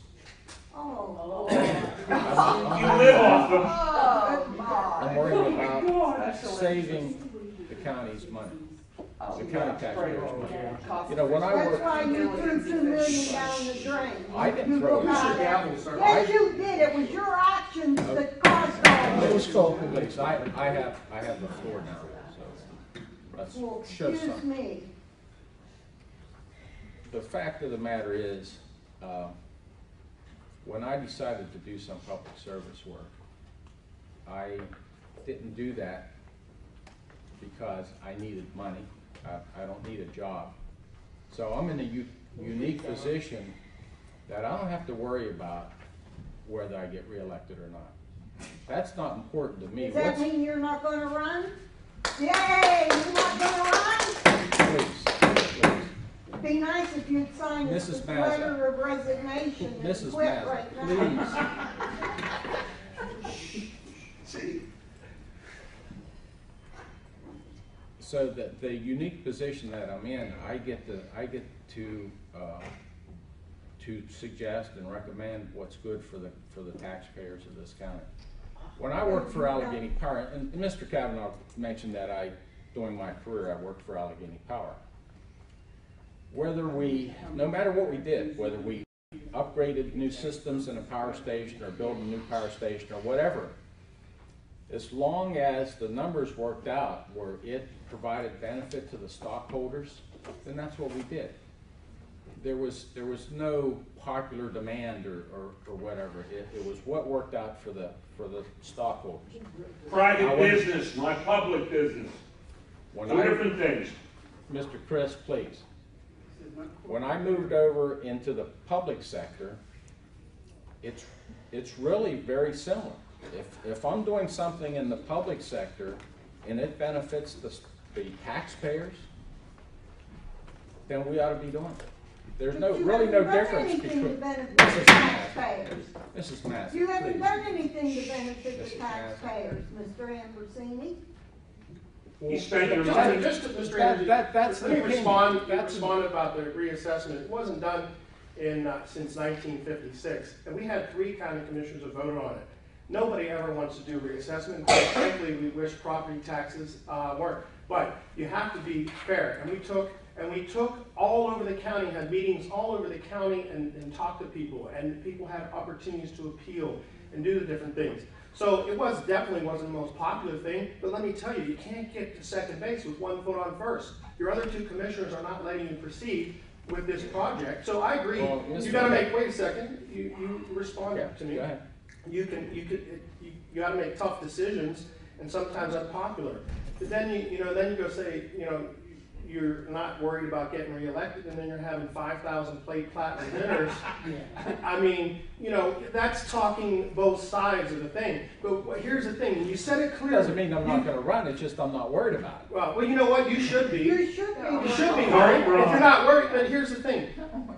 If you're going to run, you said that you're not worried about it because, you are comfortable, as you said. You don't need the money and this and that. But again, I appeal to you that the citizens that you represent, one of the poorest counties in the state, middle class, and senior citizens, And that's what I'm and concerned they about. don't have your resources, and they can't afford to keep paying these property taxes. They don't own their own. So let me just tell you, economics. You're talking $40 million, in which a lot of people think that would escalate to $100 million. Commissioner Zapatosky said, Crabtree said $7 million for $7 million for a remodel, and then in addition, so you really are not facing reality. You spend 40 million or 7 million, what's going to be more, what's going to hurt the taxpayers of Fayette County? He doesn't care. You don't understand. No, you don't understand, and I'll tell you why. Because first of all, it's 32 million, not 40. And if you renovate the existing jail for $7-point-some million, you're reducing the number of beds to meet code. You're not going to increase it. So you're still. And in addition, you still need to do an addition. I agree. You still need to do an addition. I agree. And in addition, a vertical addition is going to cost more than a horizontal building. Less than your Taj Mahal. No matter which way you cut Mr. it. Chris, please. Well, you're not addressing that. You're talking about putting a facility in Dunbar which needs to expand the sewage. You have to put in roads. You have to put in the infrastructure. You have to take out all that pyrites. Then you got to put all the soil back in. Then you got to compact it. How much did that cost? And not one brick was laid. You got $2 million in fees. That hasn't paid for a sewage upgrade and all whatever grants and all the different things. That's about $8 million to do that. $8 million. I mean, so you know, it's still a you can say whatever you want. I know that these other two are not going to vote for you. So now it's your duty and responsibility to do something very responsible, affordable. And let's move on, because I'm quite frankly sick and tired of talking about a prison. I want to talk about economic development, tourism, making our county great, not just building a jail. And you know what, quite frankly, most people in jail aren't the nicest people. We don't need them to have a Taj Mahal. They have to have good quality care and stuff, but they don't need to live in a Taj Mahal. The question about, you know, and that's a word I keep hearing. It's kind of recurring in the Taj Mahal. The fact of the matter is, you know, this facility, just like all jail facilities, or most jail facilities, they're just going to be concrete floors, painted concrete block walls. The cell sizes are set by the federal government. You know, you have 2 bunks, you have a stainless steel facility with no toilet seat and a little bowl. So why does it cost so much money then? Just the cost of construction. It cost. No, man. Well, the courtroom's not gonna be brick with no toilet seats. I am an expert. Right. Leather seats for I mean, the courtroom, don't gavel me, the courtroom is not, brick with no toilet seats. So, I mean, it is more than 32 million, but if we can move on to maybe like continue with the public comment on agenda items. Before you go to the next person, I just want to make 2 comments on Mr. Kavanaugh's statements. One, he stated about the volunteers of the prison working group, and I know that he used that word volunteer because he heard that from Commissioner Ambrosini today and even prior. The prison working group consists of paid county employees, okay? So when they are there 9:30 in the morning to 11:30, they're not volunteers. They're paid. Okay. So let's get that out. Okay. That's not to take away from any work that they may or may not have done. But if you're going to talk, the fact of the matter is, then the fact of the matter is, those were paid employees. There are, at least from my recollection, and I have it here if anyone wants it, and it's a public document, who the prison working group members were. Some came, some didn't, to all of the meetings. And you had, to my knowledge, there were 3 citizens, okay? Okay, 3 citizens. They weren't paid. I would think not. They were not paid. You heard one, Mr. Killinger, say that he volunteered his time. There were 2 others. The others who may not have been direct county employees, like behavioral health, CYS, EMA, prison, sheriff's office, the other ones were from offices that are paid by county and or state funds, meaning they were paid, okay, and they were from Community Action and some other agencies. All right. So the volunteers, as I just said, were about 3 of them. The rest were paid. The second thing is Commissioner Ambrosini said about this economic study that was done. When you say economic study, Commissioner, are you referring to the prison needs study? I'm referring to the Crabtree-Roball economic financial study that was done about a year and a half ago, or almost 2 years ago. That you said is on the website? Yes. Okay, the prison needs study, that's what the title of it says. Doesn't say economic study. But it's a It says- financial study. Okay, so everyone knows how they were selected is beyond me because there was no RFP done. The Crabtree Slater who performed the study just happens to be also the ones who were awarded the architect and engineering contracts. You're saying there was no bid for that? Secondly, I didn't hear the question. Pardon me? There was no bid for that? For the prison needs study? Right. I don't recall that there was. There was a proposal. For the prison needs study? For the prison needs study. There was a request for For qualification. prison needs That's study. the one where you did the scoring, correct, Commissioner? That was a score? For the art, was that That was for architect? the architect. No, Oh, the not for the architect, prison. okay. No. Well, somebody, you have all your things while you're sitting here, maybe somebody here could look that up because I don't think there was ever okay, let's ask the chief clerk, okay? Did you ever put any request for proposals in for the prison needs study? No, there was not. Yeah, there Okay. was not. but Wait, they just said that there provided us- was. No, There was- I said there was a proposal. You said RFQ, somebody said RFQ. Okay, let's back up. What I said was that there was not a request for proposal done, okay?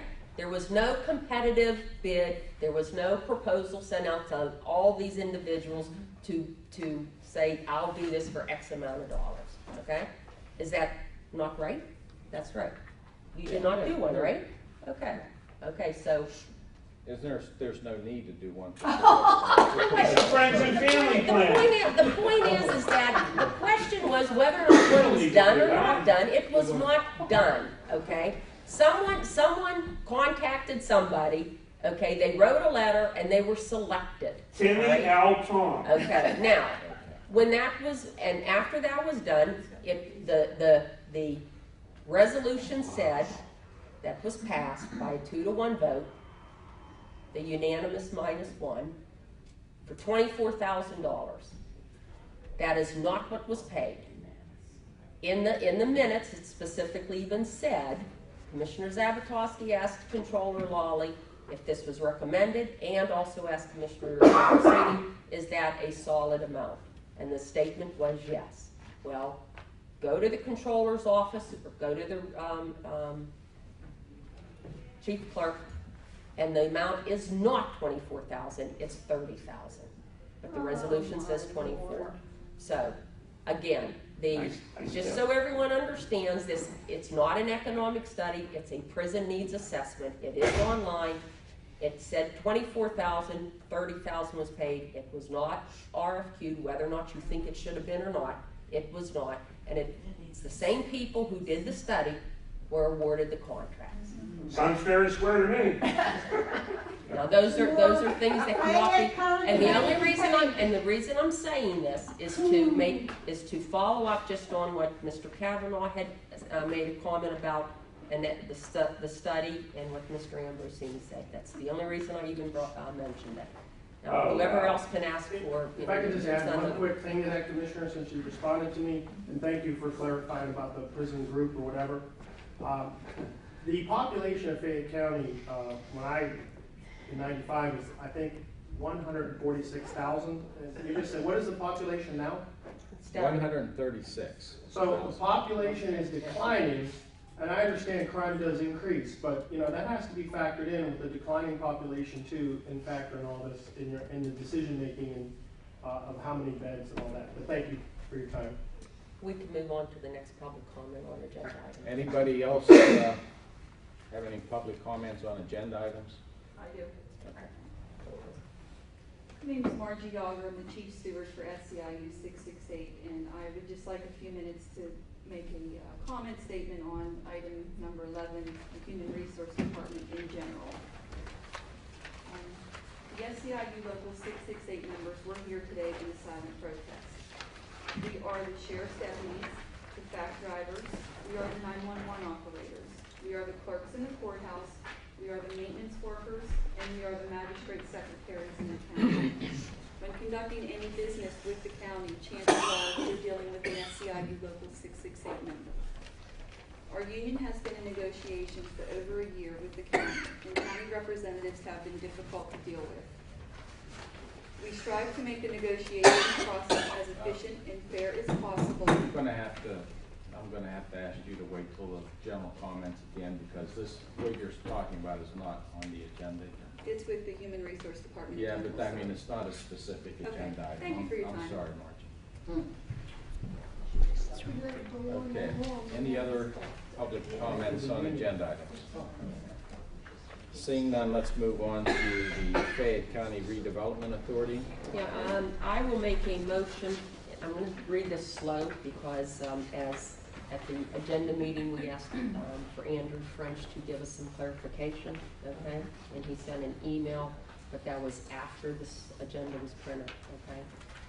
So I'm going to move to authorize the Fayette County Redevelopment Authority to revise the homeless prevention component of the 4-year ending 2011 Emergency Solutions Grant Program as follows. Under services, original budget $33,950 to a revised budget of $28,178.96.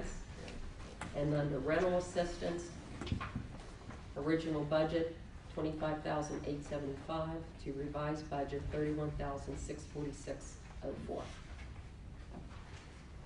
I'll give you that. I'll second the motion as revised. All those in favor? Aye. Aye, motion carries.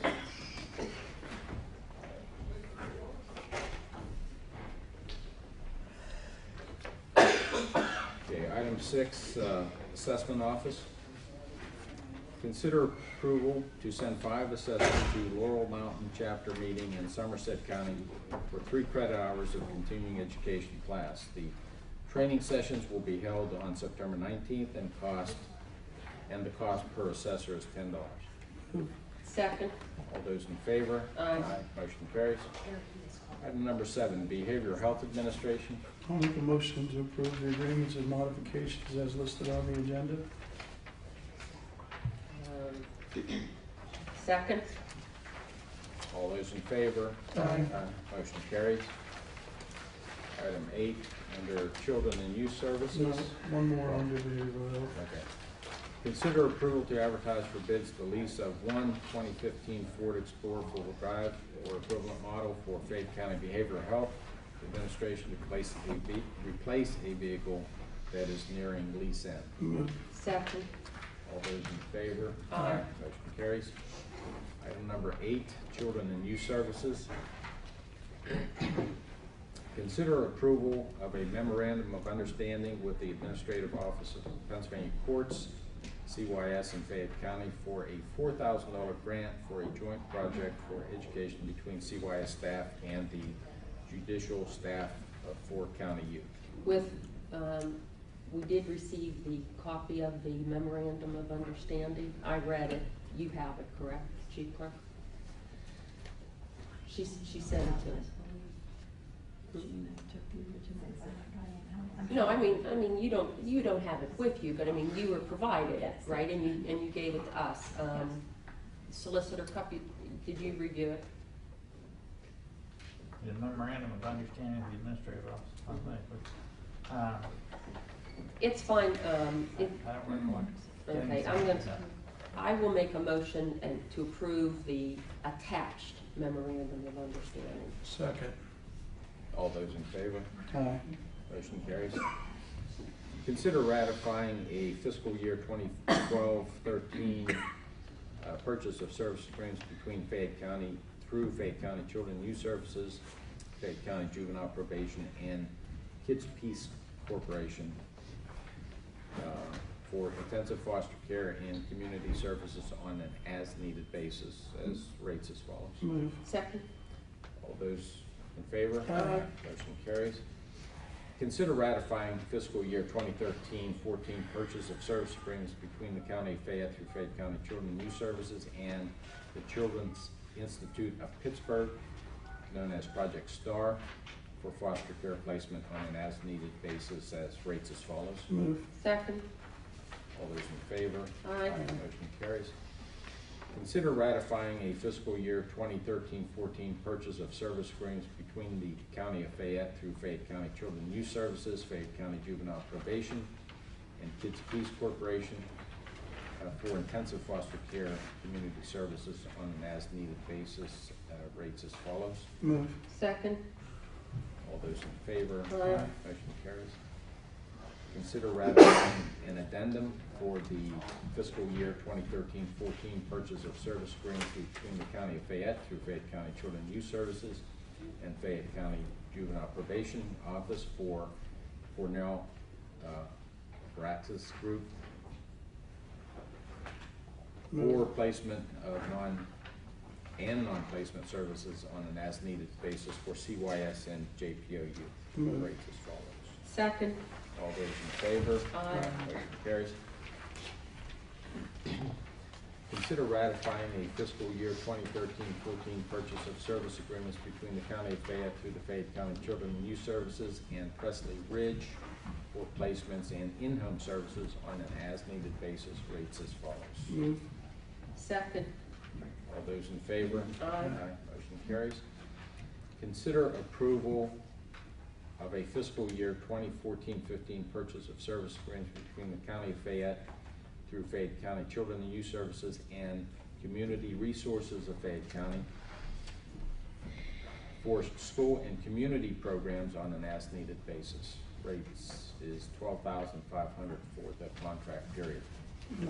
Second. All those in favor? Aye. Motion carries. Consider approval of a fiscal year 2014-15 purchase of service agreement between the County of Fayette through Fayette County Children and Youth Services and Community Resources of Fayette County, Inc. For parenting classes, truancy program, counseling, visitation, life skills, community awareness, teen life skills, teen parenting on an as-needed basis, rates as follows. Move. Second. Consider approval of a fiscal year 2014 purchase of service agreement between the County of Fayette through Fayette County Juvenile Probation and County of Jefferson on behalf of the Jefferson County Detention Center, a division of Jefferson County Juvenile Court, for placement of delinquent youth on an as-needed basis, rates as follows. Move. Second. All those in favor? Aye. Motion carries. Consider approval for a fiscal year 2014-15 purchase of service agreements between the County of Fayette through Fayette County Children and Youth Services and Carol Patterson, licensed psychologist, with the to provide evaluations, court testimony on an as-needed basis, rates as follows. Move. Second. All those in favor? Motion carries. Consider approval of the appointment of a county resident, Vincent J. DiPaolo, to a 3-year term on the Fayette County Children and Youth Services Advisory Committee. The term shall expire on July 31st, 2017. The Advisory Committee voted unanimously at the August monthly meeting to recommend his appointment to the Commissioners at the September meeting. Move. Second. All those in favor? Aye. Motion carries. Consider accepting the resignation of Fayette County Children and Youth Services Advisory Board member Deb Cooper, effective August 8th, 2014. Move. Ratify. Yeah. Second. All those in favor? Motion carries. Item number 9, the Controller's Financial Report.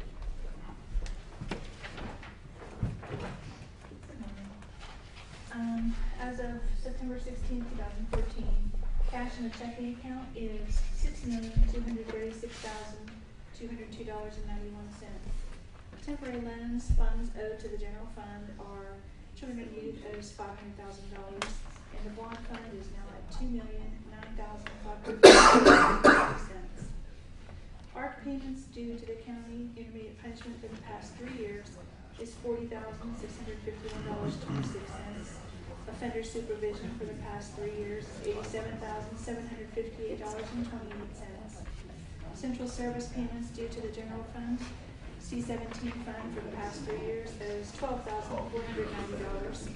Offender supervision for the past 4 years owes $56,740.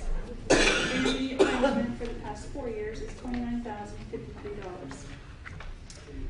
The general fund owes the tax anticipation note, which is now down to $4,200,000, which makes our net position $4,772,437.65. Total 2014 revenues are $23,511,487.87. Total 2014 expenditures are $19,285,207.52. Total 2013 expenditures paid in 2014 is $1,120,484.47. The capital reserve fund balance is $234,744.98. The bond fund balance is $213,075.85. And the Marcellus Shell fund balance is $3,167,843.70. Received 2014 for that fund is $1,676,780.45. Thank you. Thank you, Joyce. Item number 10, Emergency Management Agency. Consider approval of the SFY 2014-15 Hazardous Material Response Fund Grant agreement in the amount of $11,045. At no county match. Move. Second. All those in favor? Aye. Motion carries.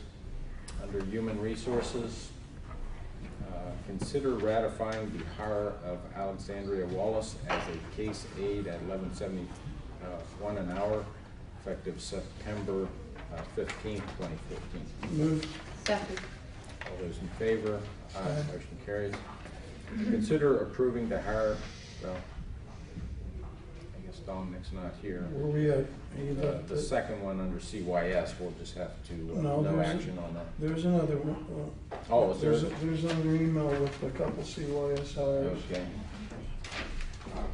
Right here, if you want to read off of mine.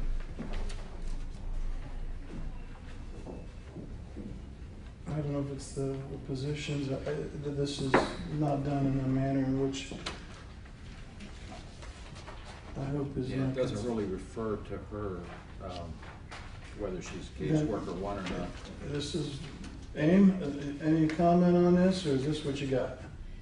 I know nothing. And Dominic What was I here and say. he's now not, so. The email that, I'm doing this by memory, I handed it back to you and I read it this morning. No, that's fine. The email that we received this morning, Dominic gave that to you, right? This morning, which Chief Clerk sent to us. He placed on there, he forwarded an email from Gina, who is the director of CYS. Right. In that email, she gives two names, two different names at two different start dates. Correct. But the agenda clearly shows that there is only one position available. Correct. So I think that kind of like answers the question. Yeah, two names, two different start dates, and one position listed on the agenda.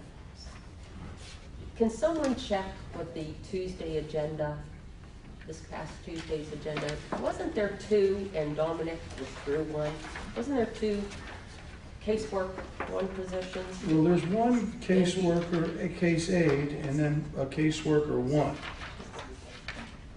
That was just, it was the same as. Yeah. What, did one say aide, one say one? Yeah, that was a question that we had posed. Well, in the email, it does not specify those two names. It does not specify Which one? caseworker one or case aide, correct? It just has names, right? Send it your names. Okay, I'll make a motion to table. I'll second the motion. All those in favor? Aye. Motion carries. Under fact, consider ratifying the resignation of part-time bus driver Dawn McDonald effective August 15, 2014. Move. Second. All those in favor? Aye. Motion carries. Consider approving the hire, well, let's see, these are the three. We have three. I'll make these motions, just approve the hire of Val, this here is as per the, email that Dominic had sent to the chief clerk this morning and then was forwarded to us. I'll make a motion to approve the hire of Valerie Johnson, Johnsson, as part-time bus driver at $11.40 an hour, effective 9/17/14. Let's just do all three since they're all the same. No, in case you have to Move. change, something later. I'll second. All those in favor? Aye. Motion carries. Move to approve the hire upon the recommendation of HR. Robert McFadden, part-time bus driver at $11.40 an hour, effective 9/17/14. Second. All those in favor? Aye. Motion carries. Move to approve the hire as based on the recommendation of HR. Part-time bus driver, part-time bus driver Dennis Spellman, Speelman, at $11.40 an hour, effective 9/17/14. Second. All those in favor? Aye. Motion carries. And just for clarification, for the first one where I said Valerie Johnson, would you please add in there at the recommendation, since he's not here? Under Human Resources, consider approving the hire of Angela Wyant as HR coordinator at a non-supervisory pay grade 10, starting rate $13.09 per hour, effective September 22nd, 2014.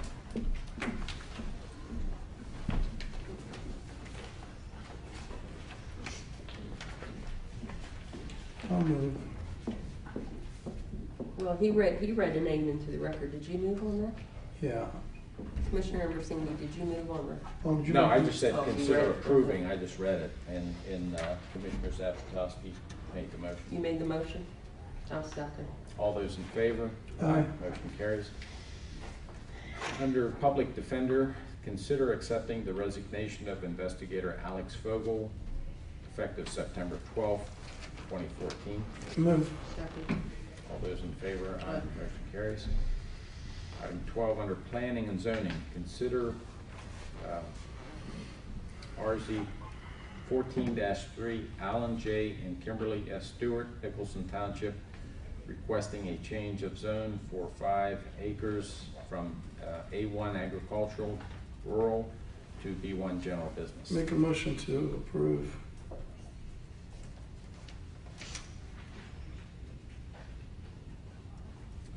Second. All those in favor? Aye. Nay. Motion carries.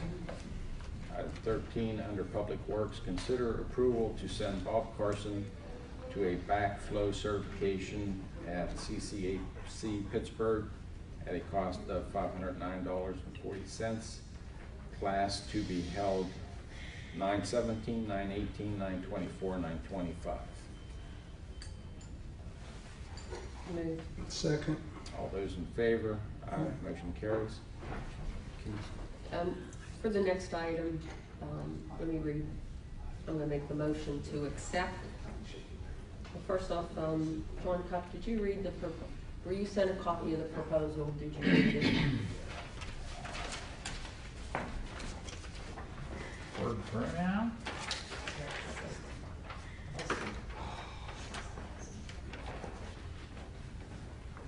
I didn't see your name on the emails, that's why I'm asking. I think it's in order.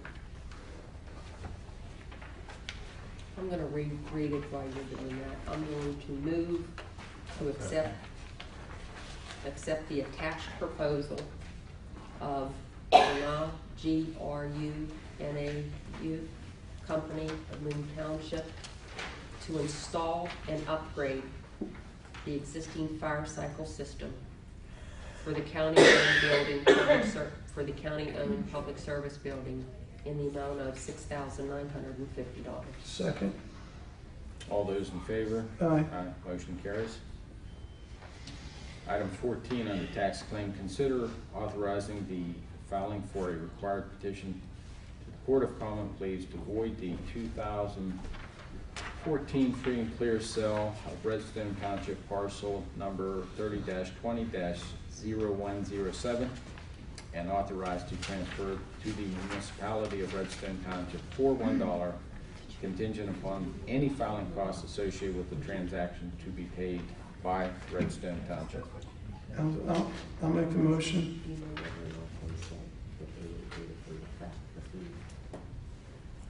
Since Tuesday. Second. All those in favor? Aye. Motion carries. Item 15 under Commissioners, consider approval of the August 19, 2014 Commissioners' regular meeting minutes. Move. Second.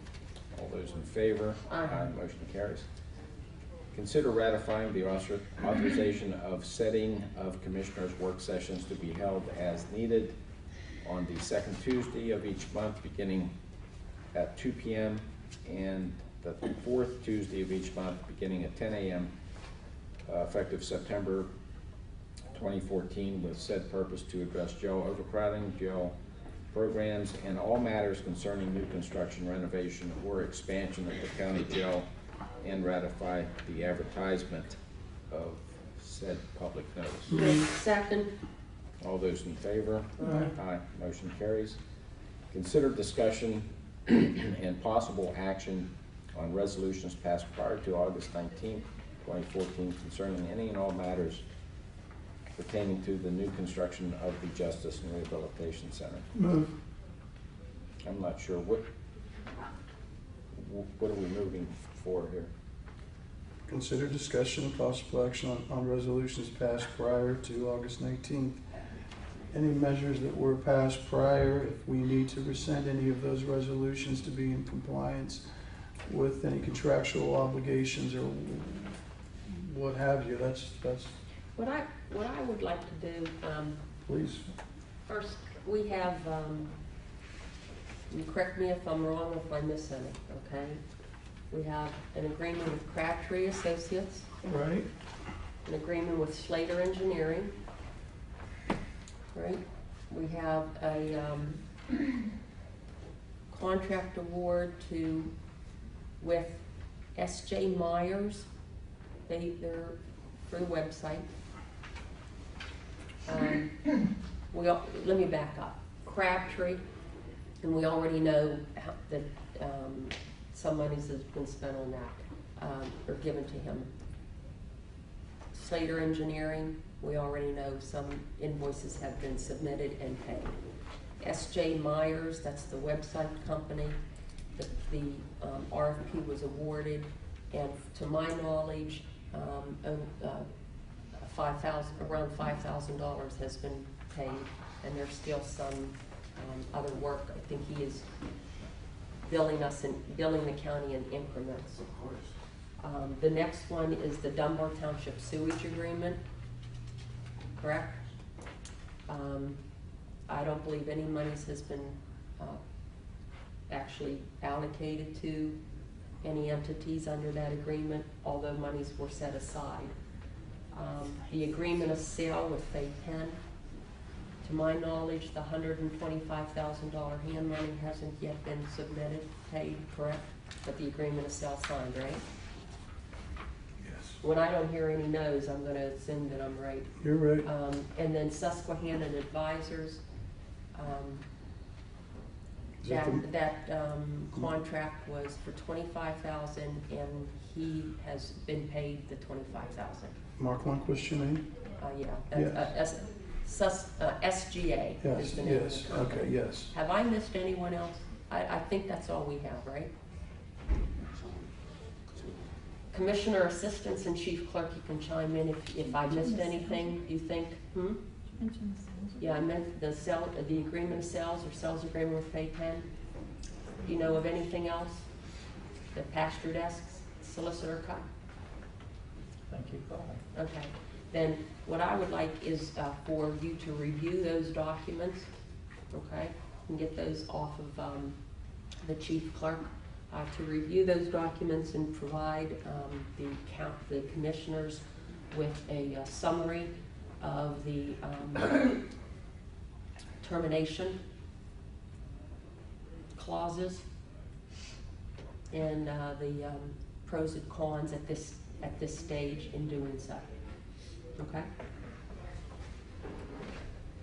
Do you know what I'm asking for, so there's no questions? Okay. You want me to review the documents you listed, suggest a mechanism for termination, and advise as to whether or not it's appropriate?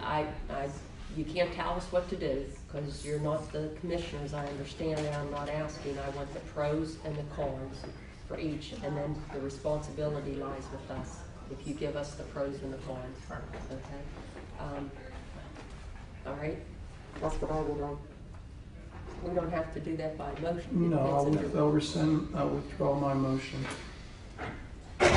And I have no problems with the, in support of the directive. And if we could do that, because I know there may be some of these that we can take some action on a little more quick than others. Okay? Okay, did we get any, on the next item, did we get any applicants or people for the Conservation District Board? Kathy's holding two. I have two that I know of. Okay, I'm going to move to table this to our October 21st, 2014 Commissioner meeting. Second. Okay, Okay. and the reason for it is, I did check with the Conservation District. There is presently one vacancy.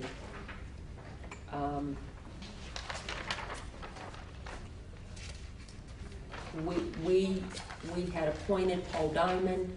He appeared for the first meeting. Due to work-related matters, he then resigned. I don't know if that was ever put on our agenda or not to accept his resignation, but that's one vacancy. There is actually not a body there, okay? The other vacancy, it's not a vacancy yet. It's the former rep, Larry, how do you pronounce his? Chachek. And his term expires 12/31/14. And he indicated that there is a possibility that he would not want to be reappointed due to some other issues. So that's why there would be two vacancies. The issue, though, is that the Conservation District did send to the county the nominating lists and addresses, and those letters were sent out. And from my understanding, as per Doug, there are at least 2 or 3 other entities that were supposed to, he believes, sent letters back. And we only received 2. I asked him if there would be any issue in tabling this and making a decision on October 21st, and he said none, and not to go over that date.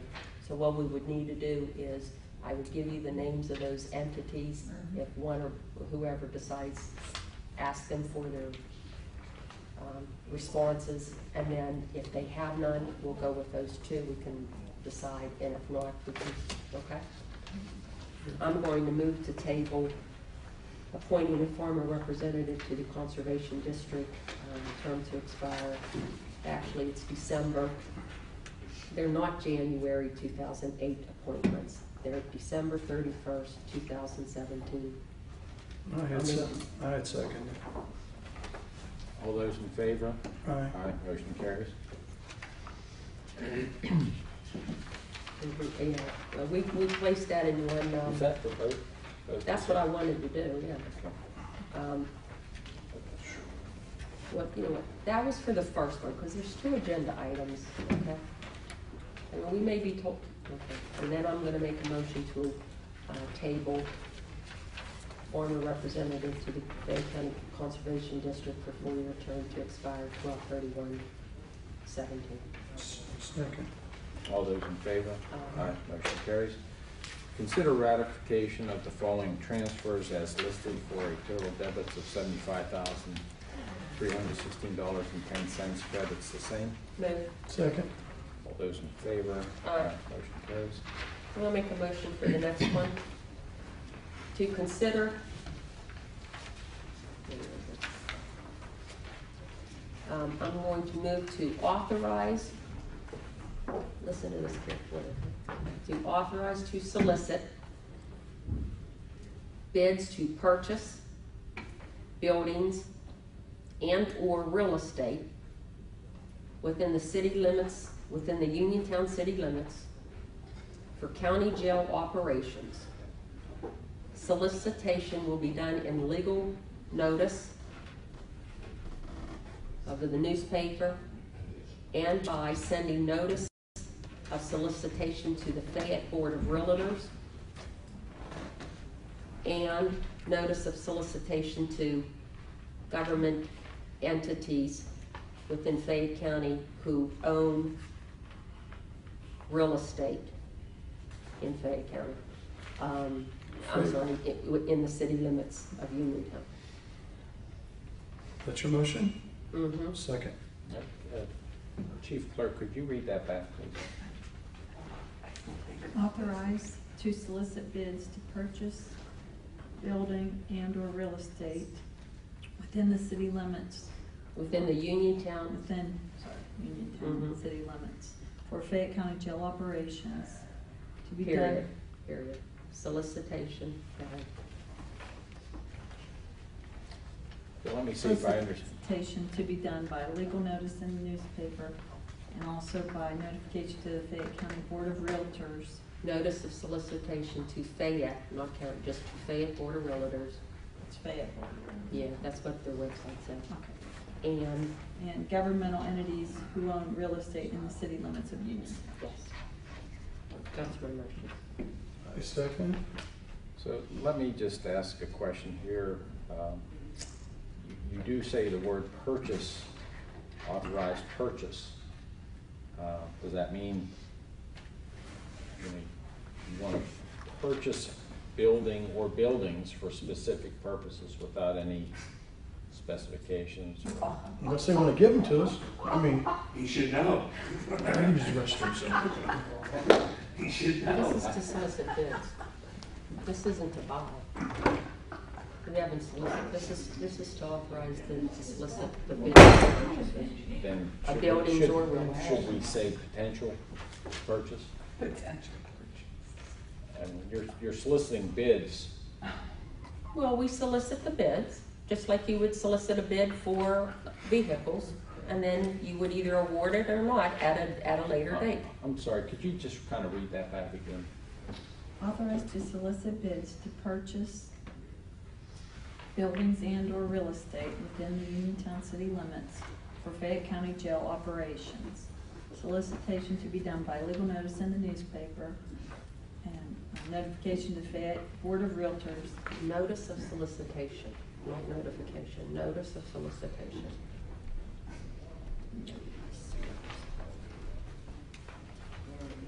Fayette Board of Realtors and government entities who own real estate in the city limits of Uniontown. Okay, all those in favor? Aye. Motion carries. The next one, I would like to make a motion to solicit request for proposal for modular prison units.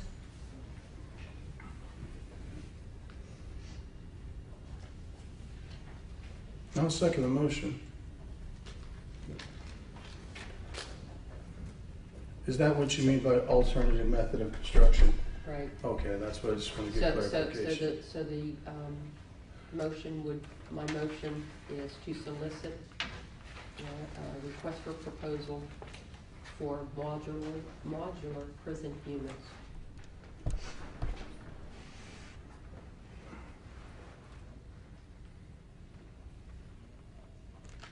I second. Okay, all those in favor? Aye. Aye. Motion carries. Commissioners Avatossi, I'm going to ask you to take the gavel and finish the meeting. I just got notice that I had a family member that was involved in a serious automobile accident. Well, I hope everything's okay. So- You can let us know. Yeah. Thank you. Yes, ma'am. Excuse me, folks.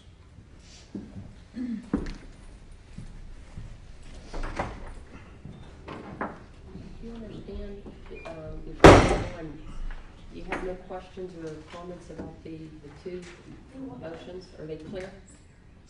These last Uh-huh. two. Well, the second one is pretty clear. The first one, you're gonna have, whenever you put your hand up, Mm-hmm.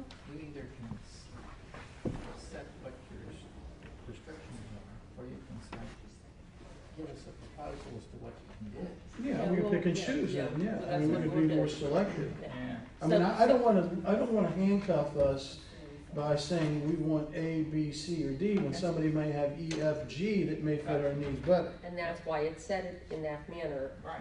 Anytime we have a motion that a resolution that's passed that says that we are going to solicit bids, we don't have the scope of work attached to that motion. That is what we will develop.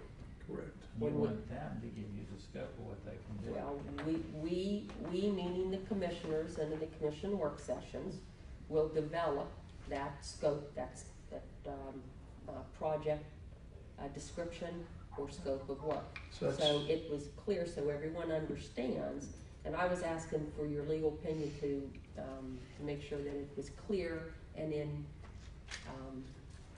conjunction with county code as required for soliciting bids for purchase of real estate or buildings.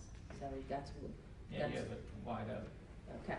That's I what wanna you make, wanted, right? right, no, I wanna make sure that it is as per the county code. Okay. Right. So, and he said yes, so So it I will wanna be. see what you put out. Definitely, yes, right. Well, we have to talk, all three of us have to talk about it as well, but it's, so we can, here's what we want to, here's what I want to do, and this is another option, obviously, okay, is to see within the city limits of Uniontown, are there any buildings available, okay? Is there any land available?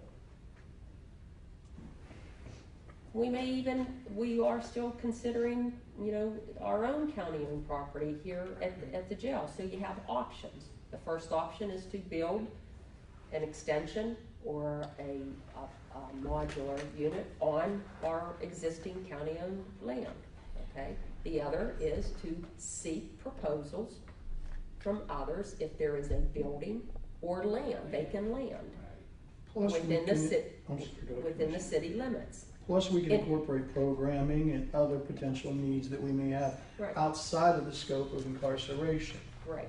So, there are many variables that come into play. And the scope of work in the legal ad would also, not only are we going to place it in as per county code in the newspaper of general circulation, what's required of us, but also to send that packets of information to Fayette Board of Realtors. There may be realtors out there who know within the city limits that there's property, and that's permitted under county code, correct? You can send out notice. Okay. You And probably should post a notice on the bulletin board down the basement, too. she's supposed to do all of that, okay? And also,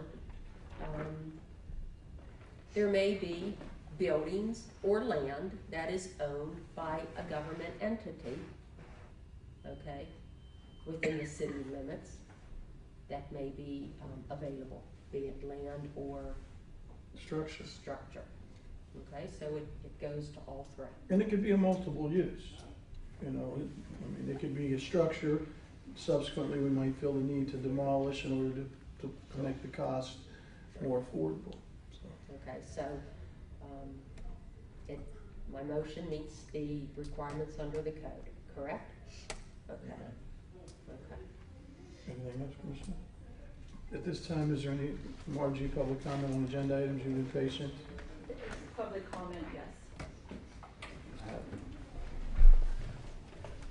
again, Margie Yager, Chief Steward, SCIU 668, and I would just like to make a statement. The SCIU Local 668 members were here today in the silent protest. We are the sheriff's deputies, the fact drivers, we are the 911 operators, we are the clerks in the courthouse and in the public safety building, we are the maintenance workers, and we are the magistrate secretaries in the county. When conducting any business with the county, chances are you are dealing with an SCIU Local 668 member. Our union has been in negotiations for over a year with the county, and the county representatives have been difficult to bargain with. We strive to make the negotiation process as efficient and fair as possible by being prepared and respectful. We are only seeking what is fair and reasonable compensation for our work. We are the lowest wage earners in the county and do the majority of the county's work. Many of our workers qualify for public assistance from the state. We deserve to be treated with dignity and given a fair contract. And to the public, we would appreciate your support for the union and the county workers in our ongoing negotiations. So from here on out, when you see purple, think SCIU Local 668. Thank you. Margie. Thank you.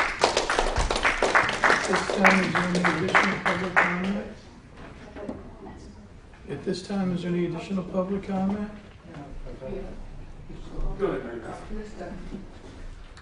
I just wanted to kind of clarify in my head the Cheryl Hyde issue. Commissioner Ambrosini said he's basically grateful for her intervening on his agency behalf. But did Ms. Hyde actually do that on her own, Attorney Cup? Did she make that decision herself to intervene, or did you kind of push her? We discussed it, okay? So you were aware of what she might do? Right. Do you understand what intervention means? Yes, I do. Okay. I'm not going to explain. I'm not going to ask you to Mr. Tuck, this isn't a test. You don't, No, I wasn't going to ask her a question. I was going to try to give her an explanation. No, I was going to give you an explanation. Okay. I'm not trying to play that game. When we intervene, that just means that the county has the opportunity to speak at the hearing. It means nothing beyond that. I think, and perhaps I've misinterpreted the newspaper articles, but I think there may be an impression that by the county intervening, that we are appealing or contesting something. No. That's not the truth. We just have the right to participate at the hearing. But did the commissioners, were they aware of this, of you doing this? You and Ms. Hyde doing this? Well, we already, all of us said that we were. Okay. And just so people do understand, that motion to intervene on both of the cases has since been withdrawn. Correct. On both of Right. the cases. Okay. So I think that gives you some indication of, yeah. there you go. What happened? Just a general comment. It's really nothing to do with the commissioners. It's just what's been the rumor mill, and my just a general statement that my outrage at how someone is still stoking the flames in print on a blog spot about Kathy Winkler. Mary Beth, we both know where that blog is originating from, and under what directive the blogster, is that a correct technology word? I don't know. Yeah. Miss Winkler did nothing wrong. Miss Winkler was a victim, and we will offer no comment until such a time as Miss Winkler's prepared to provide a comment. Because it's just lies that are out there now. It's just it's horrifying to read. But okay. It was a horrifying experience, to say the least. And one does not coincide with professionalism, litigation avoidance, and the other mantras that appeared throughout the course of the 2011 campaign. Thank you. Mr. Chris or Mrs. I'm going to let the lady speak first, obviously. She beat you to the punch. She got quicker feet. I know that. I'm closer to the punch. That's okay. I just wanted to say, I just sort of feel sorry for the two of you. Because it seems like Al has dug his feet in, and he is bound and determined to put this prison out there in Dunbar Township, no matter what. And he did, I don't know, maybe Mrs. he just doesn't get it, or I don't know what it is with him, but it seems to me that he's dug in and he's ready for a fight over this prison. I was told today, she since has left, that if I showed up for this meeting, I was going to be attacked. My assistant would be attacked. My wife, it's had an effect on her. My mother's sitting here, God bless her, and I love her to death, and I thank her for coming. But yeah, I do agree that some folks have taken this to another level. Another level. This is about, and if you don't mind, if I may make a comment, it was made. There was a statement in the paper saying that Commissioner Zimmerlink and I could not work together. It was an editorial. Commissioner, do you think we've worked together on thus far? I mean, do you have any? I mean, haven't we not been moving this project forward pursuant to the county code and been working well together?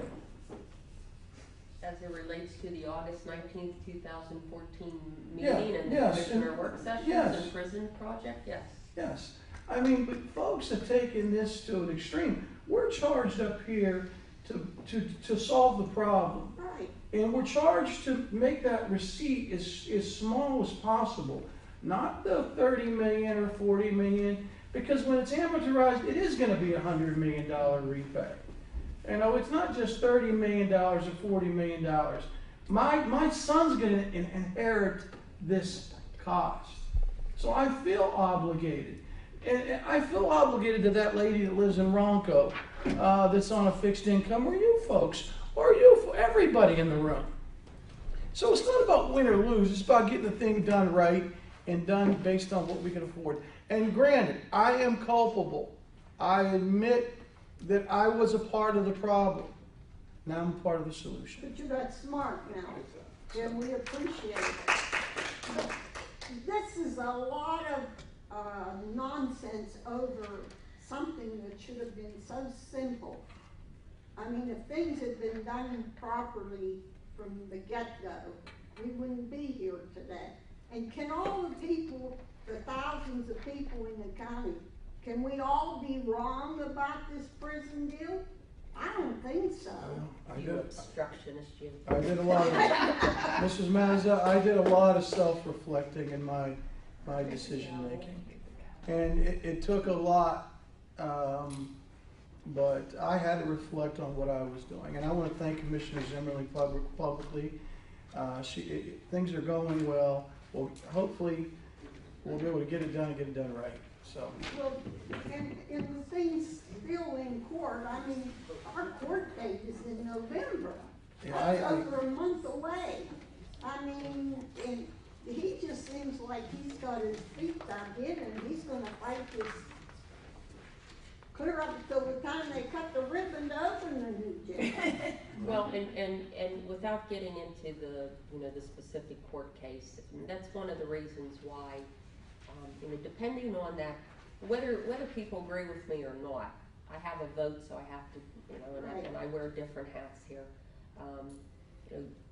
Depending on that outcome of that zoning appeal, that may, if it comes back that says that the variance and the special exception is not permitted, well, then obviously that's going to have an effect on the purchase of that property. Right. Okay. Right, Solicitor Cup? Absolutely. Okay. And So when people say, or when, and they have their opinion in the Herald-Standard editorial board, maybe an incorrect opinion, or Commissioner Ambrosini says that Commissioner Zapatowski and I wasted time, energy, money, and stopped the project. No, that court case, those appeals is what helped to stop this, because it put, not helped to stop it, but did slow it down, because it put the county on notice, all right?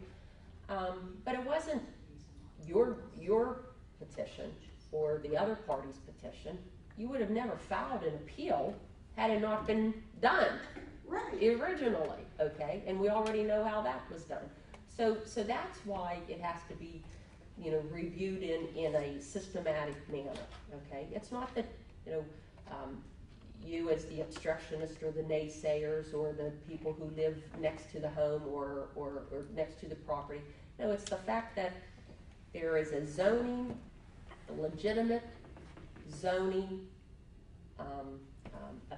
two zoning appeals that were filed, okay?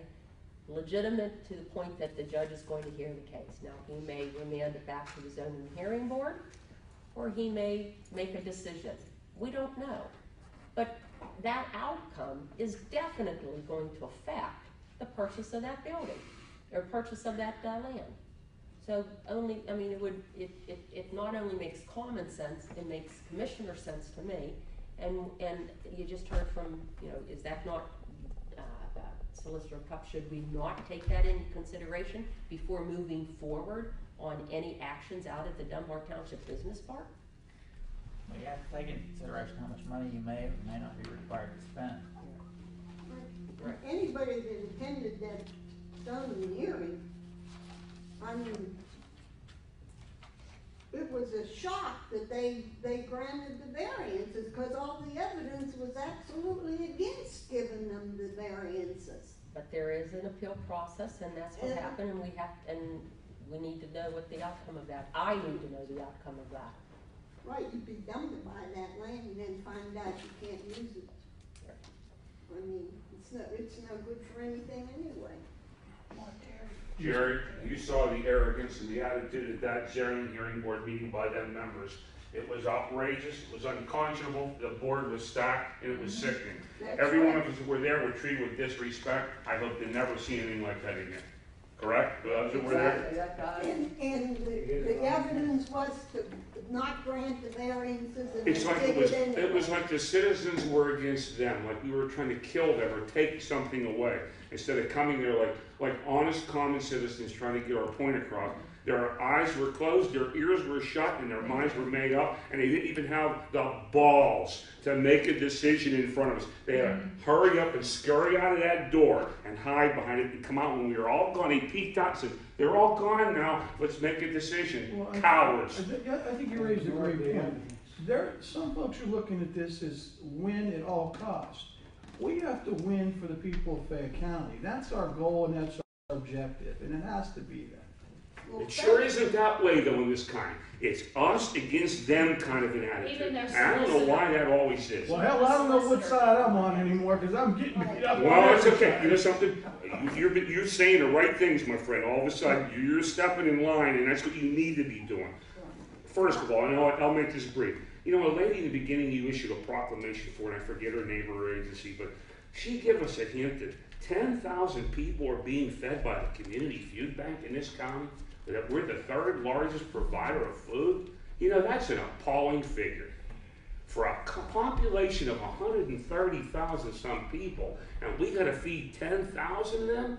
Yeah, that's sad. 18%, and I'm going to just skew it Some to people give it to them. Well, I know that, but that's still a sad figure. 18% poverty level in Fayette. That's why we don't need to be burning 30, 50, 100 million on a prison when we got to feed 10,000 poor people in the county. And that doesn't That's count, an astounding fact. I doesn't- never knew that today. that doesn't count the Meals on Wheels program and all that other stuff. You know, that's a real eye opener. It really is. 10,000 poor people got to be fed by us. If you ever get a chance, take a drive down Beeson, go into the food bank, and it's unbelievable. I mean, they do a great job. My compliments to Community Action and Jim Stark. Oh, yeah. I mean, it's a...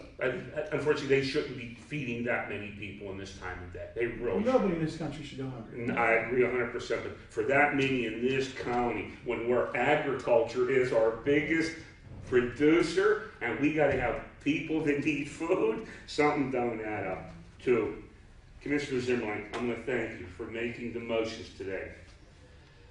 During this prison debacle, you've been consistent by informing us, the public, and sharing your ideas and discussing with us I thank you for that personally. You've held your course the whole way through. You've been calm, collective. You offered ideas. It seems like ironic now that everything you started to begin with is turning to come out now with alternative plans and things. So you've done a good job. Thanks for being strong and dealing with all that. You've done a good job. And lastly, Commissioner Zapotowski, I'd only say this to you now, and I'm going to look you in the eyes and say it because you probably would have never believed me before, but I think you've now come out of the clouds and you're more down to earth and you're willing to listen to things, and I think you're willing to believe more people. Well, I'm going to go back, that's 3 years ago when Al started his campaign to get rid of you and the cities. That was the discussion at the airport where all this started. Many meetings with Timmy and Al and Buddy Neckrow were held there. I was attendant there for 13 years, so I witnessed all this. And of course, what come out of their mouth, both Al and Buddy, was, we're going to get rid of the cities, but we're going to leave Vince hanging around so we can put him in the corner and pull him out when we need him. Well, Vince, that was a very derogatory statement, and you probably never would have believed it coming out of my mouth before. But I'm here to tell you today, that was both told to me by Al and Buddy numerous times. They didn't want you. They knew they needed you to be a voice and a vote against her. Well, Now, how does that mean? We're going to put him in the corner and only take him out when we need him. That's the respect that goes to show you. And now that other person, he's the manager of our airport. Well, respect is earned, and quite frankly, I hope I've earned that respect in spite of the mistakes, and I'm honest enough to admit that I've made mistakes. But the fact remains is nobody pulls me out. I will vote my conscience. I've made some mistakes along the way, don't get me wrong. But this facility will be built, and it will be built in the best interest of the taxpayers.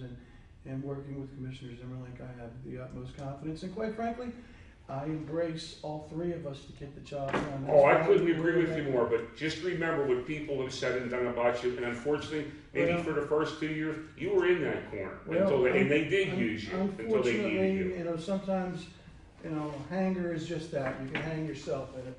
Good for you. Hey, good for you to wake up and do what you're doing. That's all I can say. Good for you to wake up. Be honest, be real with us. Hey, it's a That's why his mother was here today. That's all I got left, Mr. President. That's all I got left. Hey, and he's lucky you're still here to be with him. Yeah.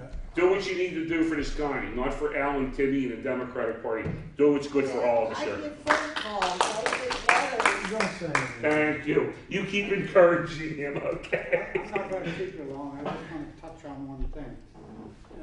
Al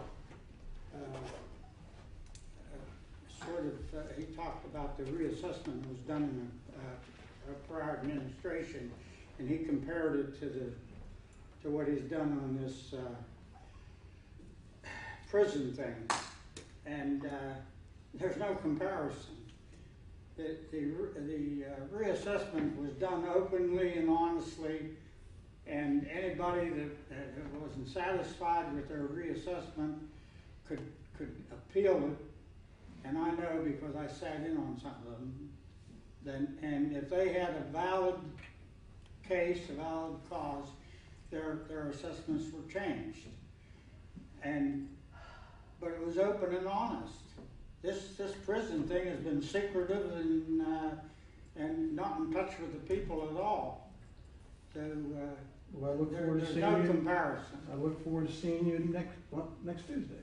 We'll be there. And again, let's keep our, the fact Commissioner Ramsey did leave here under some bad circumstances. Let's keep our thoughts and our prayers with whomever that There's person. only one comment I'll make about the reassessment, since you brought it up, okay? There was a statement made in the editorial, Herald-Standard editorial, that Zimmerlink wilted under the public pressure. Me too. For the prison, just like she and he did, he meaning Commissioner Zapotowski did, for the reassessment.